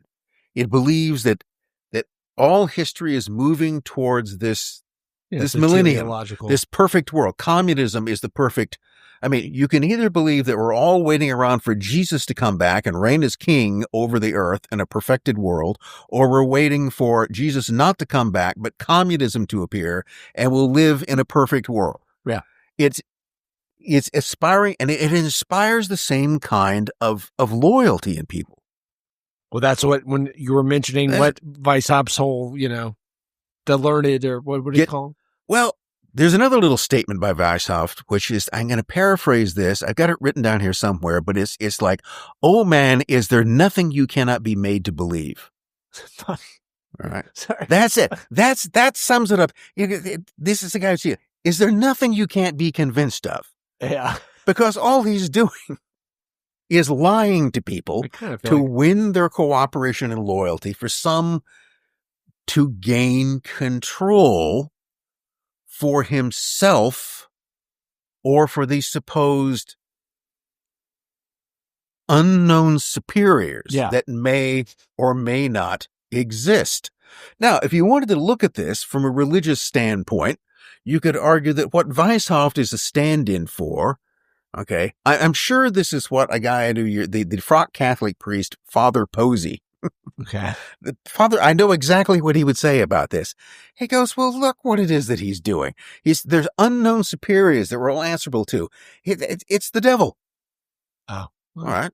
Yeah, maybe. That Adam Weishaupt is, knowingly or not, a servant of Satan, and this is what he wishes to do. That the Illuminati seeks to enthrone Satan as king of the world. And this will be done by overthrowing the authority of the church, of Christianity, of all of the religious faith, of all of the things, and subjecting humanity to the unbridled absolute rule of the king of hell. Now, that's the way he would have put it. That's one way that you could interpret it if you want to. But that itself is Adam Weishaupt and the whole Illuminati thing just the example of what one lawyer's unbridled ego, because clearly this guy thinks a hell of a lot of himself. Yeah. Okay. Adam Weishaupt was one of those people who came to the conclusion, apparently, that he was the smartest guy in the world, and that everyone else he could essentially sell some cock and bull story to and put him in a position of authority. And for a time, got away. Not that long. He even managed to, remember, people within the Illuminati got tired of what they thought was his tyrannical, but it was inspirational to others. Other people looked at that and go, yeah, this is a damn good idea. So we can kind of continue these types of things because it's all to make us happy and free. Yeah. We all want to be happy and free. I don't know. I don't know either. But this is where you have to look at these kind of events in this way. And there's only one question you can ask yourself. What the hell is going on? I mean, is this just, one guy comes up with this idea and then other people latch onto it and they come up with their other, that's the idea that Weishaupt came up with this scheme for control that others then took and bent to their own particular purposes because it seems like, a pretty good idea, or whether there's some sort of ongoing, when that Weishaupt shuffled off his mortal coil in 1830 somewhere in Paris, I don't know, Vienna, a basement in Warsaw, there was an Illuminati Central Committee that continues to operate and mutate and plan and do this, all working to their goals. You can even argue that something like the protocols is part of it. Okay, we'll all blame it on, remember, what do we infiltrate? The Freemasons, apparently we've controlled for a couple of centuries. And we can manipulate the Jews. We can manipulate all of these things. all for our purposes, always making it look like it's something else. So you'll never see who's actually in control of this thing, because as Weishaupt said, never let our order be known by its real name anywhere. You don't even know what it is. The Illuminati is just a cover name for this kind of organization. So what that would mean in a sense is that all of modern history has been continuously manipulated by a vast conspiracy. But of course, we all know that that's crazy. Except that one guy actually imagined it, put it into action, and got people to go along with it. People will always go along with this thing. I guess that's what feels so disconcerting. And then to hear his actual words, where I hadn't really before, but I've heard all those ideas reflected in other things. Yeah, you all heard that before. Oh, yeah. Okay, So, there's nothing new in this, but that's what it goes back to. that's why I'm stuck on, is this just human nature, again, reasserting itself in different ways? Is this a logical way to go about attaining power? Or is it a good idea that just has continued to find adherents in different ways? You've already said all of this, but I don't know, taken aback. Well, one of the things is that you and I and everybody out there to one degree or another spend our life around human beings. I mean, how difficult they can be. Yeah. Okay. You know how difficult it can be to get people to see things your way and do the right thing, because they're just stubborn and they'll get ideas and they'll behave irrationally. So, yeah, as an aside, one of the other unhealthy things I like to watch on YouTube for some perverse reason are people having meltdowns in airports and on airplanes. This apparently is quite a thing. It's made me afraid to fly, but because you just never know when someone's going to flip out. And I've watched enough of them to see that it's a repetitive pattern in this. Yeah. This is the problem. You go in and you get drunk in the airport. Bad idea. Okay. There's all kinds of reasons with it. And then you get denied boarding, and then you just have some kind of psychotic break. Mm-hmm. And it almost always ends up with the cops being called. And you can't board. You've been kicked off the plane. You're not. I don't understand what I did wrong. I don't understand what I did wrong. And then if you can leave now, if you don't leave, we're going to arrest you. How does it always end? Okay, they're arrested, and then the guy, the man, woman is being carried out of the airport, going, I don't know what I did wrong. I'm not. Now, why? But the main thing in this is that at a certain point, people just become absolutely unreasonable to them. Mm-hmm. And you can explain to them that you can either get up out of your seat and leave the plane of your own volition, or we're going to have to take everybody off, and then we're going to drag you off the plane. And that's what's going to happen. You would assume that at some point, possessing some degree of reasoning, you get across. But no, some combination. It's not just the alcohol. It's just that they lose the ability to think rationally at all. And they're just going to, they're going to fight the cops. That's why the idea of vanguardism seems logical, like it would show up again, particularly if you want to exercise some direct, specific goal to do something, right? You're not going to. The populist movement in America was a very unique and interesting. Not to say it was without leaders; it most certainly was. Again, lawyers, but that was the only example in my mind that I can think of. Well, recently, I don't know where I was going with this thing is that, and I don't think those are said.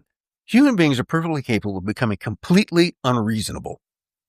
I'm sure everyone has encountered when someone, they just are not going to do anything. They've completely lost a sense of self-preservation. Mm. So to try to get, and this is, we're going to try to make you happy and free, but first we have to make you good. And, someone could come to the idea is that the problem is that you're just all too stupid and irrational in order to realize that. Let's just get so someone else is going to have to do this for you. Yeah. Same way that Lenin argued is that the working class can't liberate itself. Why? Because they're all just too stupid and irrational. So the party is going to have to do this for you. Yeah. And that's what Weishaupt is saying. People are just too stupid and irrational. So we're just going to sell them a bunch of BS stories. We're going to appeal to their ego. You know, we're going to convince women, we're going to give you emancipation. You become a strong, okay, we're all going to be girl bosses in the future. But then, but then you're going to have to work and you'll have no life and you'll be unsatisfied and die barren. Okay. So all of these things that, you know, does it work out that well? They don't care whether it works out that well for them. But I'm still kind of mystified as that who, other than this small sort of elite, I mean, I mentioned that what you had to get into the Illuminati, and the idea was that you had to become a novice, and if you got past that, oh, by the way, another thing you had to do I didn't mention was to write a detailed history of your life, including all of your everything personal about it. Well, that sounds like Skull and Bones. Yeah, doesn't it? I know. Okay. So there you go. And this is why. We have to make that connection. Skull and Bones, the most famous of many of these senior societies in American Ivy League universities that have been around since the 1830s. Oh, really? That long? 1830s, yes. And so there were two Americans, Alonzo Taft and William Taze Russell. Where did they go? They went to Germany on an exchange. They went to German universities, and that's where they said they picked up this whole thing. They brought the order back from Germany. I do remember it being called a German death cult or something to that effect. And they had given a number to it, 322. You know, people can interpret, is this the 322nd lodge of something? Or is it the date of Demosthenes' death? Who knows? Or it's just a series of random numbers that we picked just to mess with you. But so these guys go to Germany, where the Illuminati got its start, and then they come back. We picked up this really cool sort of ideas when we were in Germany, and we're going to found this particular order that will selectively recruit people, and we'll have our own little private law. I don't know. And one of the things you have to do is write out a detailed personal history with all your sexual peccadillo. Now, somebody else could have, you could imagine that, but that's why. I'm not saying by any means it is. I kind of doubt it, but that's why people go, Skull and Bones is the Illuminati. Right. Well, if you think of the Illuminati again as being an organization that is opportunistic and always disguising itself under other things, that could work. Yeah. And just follow the same pattern, or you just, it's the same thing being repeated, but you then went on in the original Illuminati, once you became a Minerval, or because remember, Minerva, Athena is your patron goddess. And then there were two others. There was the kind of junior and senior Illuminatus that went on from there. But that wasn't true. That's what you were told when you were brought in. They kept adding higher orders that initially you don't even know exist. Sounds like Scientology. Yeah, okay. Scientology. Could there be? So you keep adding these kind of higher orders. Somewhere I've got a whole list of them here, or not. And there are things like e-popes, maguses, and they get all the way up to the kind of Grand Master, which was Weishaupt himself, maybe. Yeah. Or maybe that was somebody else. So as you went along, this goes back to the assassins, supposedly. Well, I won't say go back. You can find the assassins were this quasi-Islamic order of religious dissidents who also, not the video game assassins. Assassin's Creed. Yeah. Well, that's where they come from. Assassin's Creed. So there is a reconstruction of what was called the 9 Orders of the Assassins. Maybe they should get their own episode at some point. And was this the real order? We don't know. This was reconstructed by a guy who studied the assassins, a fellow by the name of Al-Masri. And he was trying to reconstruct their doctrines from what he found in Egypt, where they had started. So we don't know whether it's real, but somebody came up with this list. That's the important thing. It exists, and it is attributed to being the 9 orders of the assassins. What happens is that at each of these advancing levels, you are basically told that what you learned in the preceding levels was bullshit. And this is the real story. So as you go along, you keep learning new things. I remember what we told you before. Well, we told you there was this little kind of master of time and all the rest of this. So first we start out by stuff. What you read in the Quran? That's BS. Okay. Which is, there's a whole different Quran. There's a magic one. We'll tell you about that when we get there. And then you find out that no, there's no God. There's just the Lord of time. But no, there's no Lord. So what you supposedly get, whether you get to the 9th level, is that, remember all of this stuff that we told you about? It's all bullshit. There's nothing. There's just you. That's it. The only thing that exists is you. The whole world just exists in your mind. There's nothing other than just your conscious perception of things. There's no God. There's no Quran. There's nothing. There's no moral order to everything. Hence, all of this is boiled down supposedly into the phrase that nothing is true, everything is permitted. Oh. I think how Adam Weishaupt how he applied that. Nothing is true, everything is permitted. Promise you everything, but none of it's true. Yeah. It's all just a constellation of lies that are created in order to manipulate you towards some particular end. Now, I can't think of any other particular connection between the assassins, okay, in medieval Persia or in Syria and the rest, but there is that similarity between it. And one of the things in terms of convincing you that there was nothing real other than yourself was to make you actually more willing to sacrifice yourself for the order. Because, and it's really sort of put in a particularly, to me, kind of troubling way, which is that you see, there's nothing but you and your consciousness. That's all there is. And when you die, the whole world dies with you. And thus you have, in the end, the ultimate power. In extinguishing yourself, you extinguish the entire universe. You become the annihilator of worlds. What greater power can you have? All you have to do is go jump off that cliff. Now, to me, that is the ultimate form of manipulation, which isn't going to fool most people, but it will fool some of them. I mean, there's a very thin version between that and saying, here, put on this explosive vest and go in there and blow yourself up. All for the greater glory of God. Yeah. Good luck. Yeah. And people do it. Not everybody, but you can always find willing recruits to do that type of thing. So it's no, Weishaupt is just, in many ways, the whole Illuminati thing is just it's this constellation of lies and manipulation. But it works. Yeah. You think that's why the same themes show up again and again? Maybe they are derived from Weishaupt, but it's because that these are effective.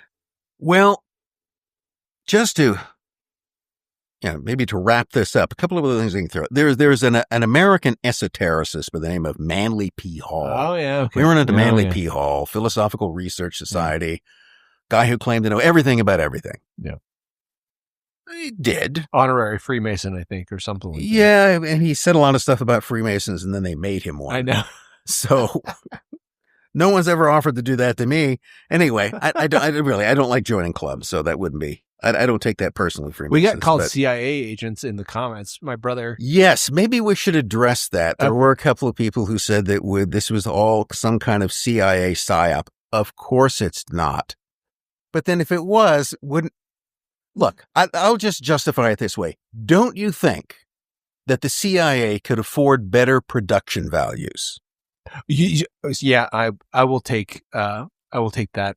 That's me. No, I'm depending on you. I'm just saying, put this together. This is the best they can come up with? Really?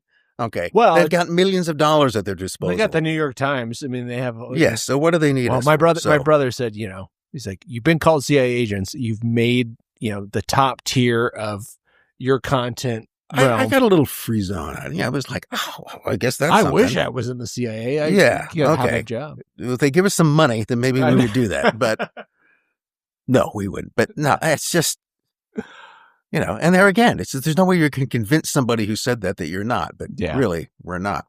So what did Manly P. Hall, the guy who knew everything about everything esoteric, have to say? Occult, and I'll read from something I've written here.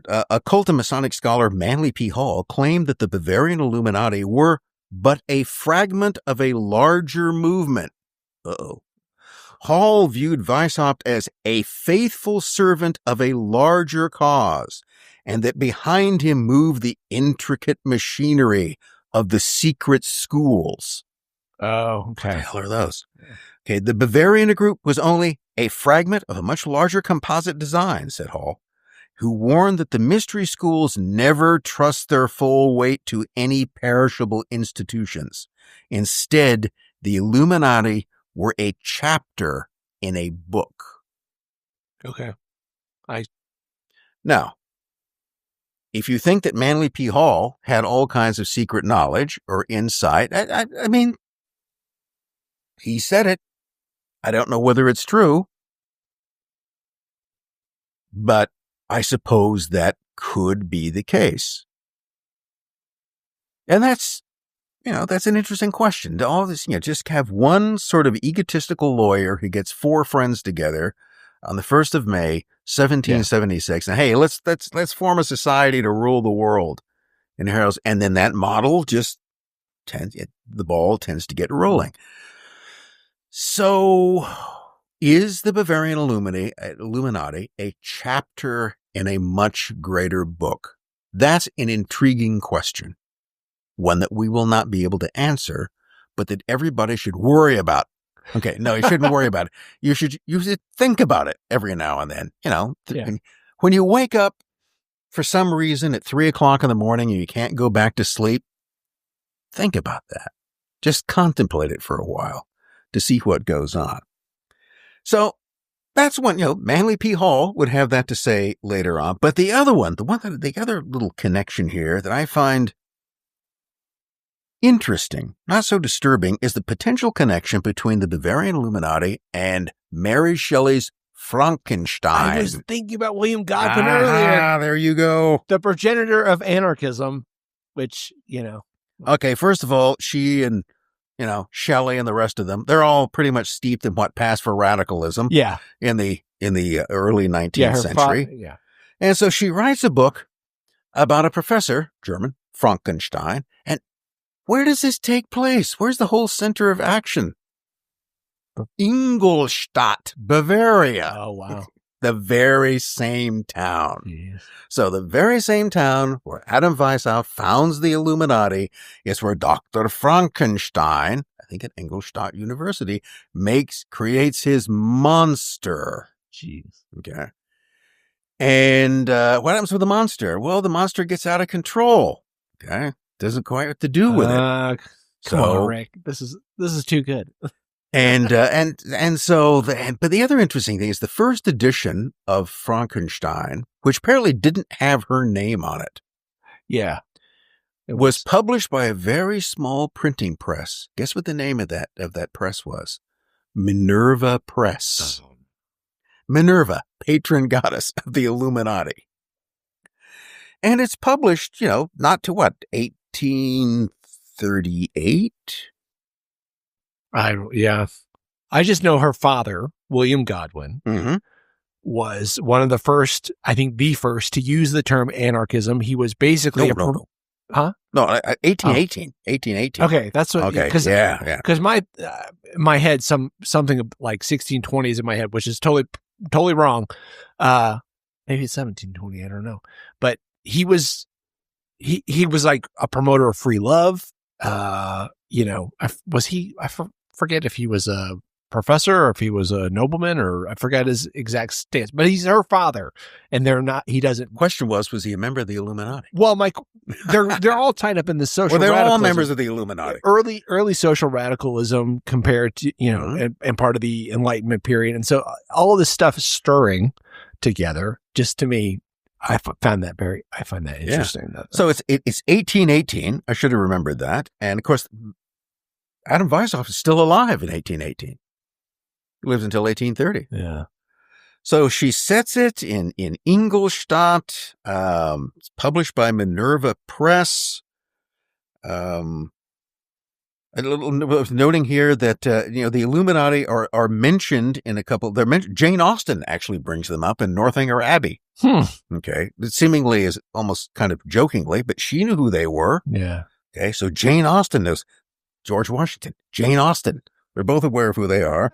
And then, of course, Tolstoy mentions them in the sad Russians in War and Peace sitting around. And, of course, they talk. I think Pierre is interested in the Illuminati. Okay. So the fame of this apparently small group just has spread worldwide by this point.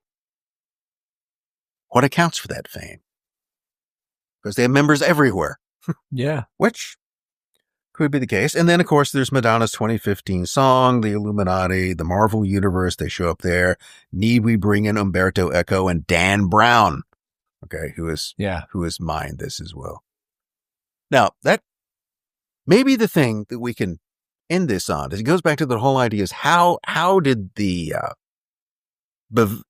Illuminati text, the incriminating text that the Bavarian government found that led to their banning, was it Ryder killed by lightning? Was it Baron von Knigge who got pissed off and turned them in? Or was it Weishaupt himself who schemed to have that happen? Why? Why would you out your entire organization? Why would you take its doctrine and make it public? Because there's no such thing as bad publicity. Yeah. So you've built up your organization. This is one theory, not mine, but I think it's an interesting one.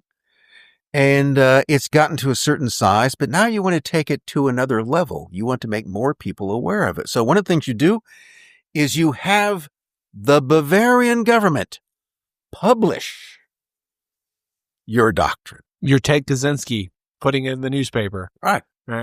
And this will, they essentially put your manifesto out, and then, of course, is meant to horrify people. Look at the horrible things the Illuminati are doing, and some people are going to be shocked, but you know what else is going to happen? Other people will read that, as they always have, just as Adam Weishaupt predicted, and go, that's the coolest thing I've ever seen.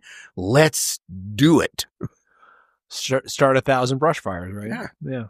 And now your enemies will propagate your doctrine far and wide. And that turns out is how probably most people heard about them, because they were banned. But you heard about this group that was banned in Bavaria? Look at all this stuff they're writing about. And again, oh, that's horrible. No, it's like the t-shirt you see. That's sick. Let's do it. So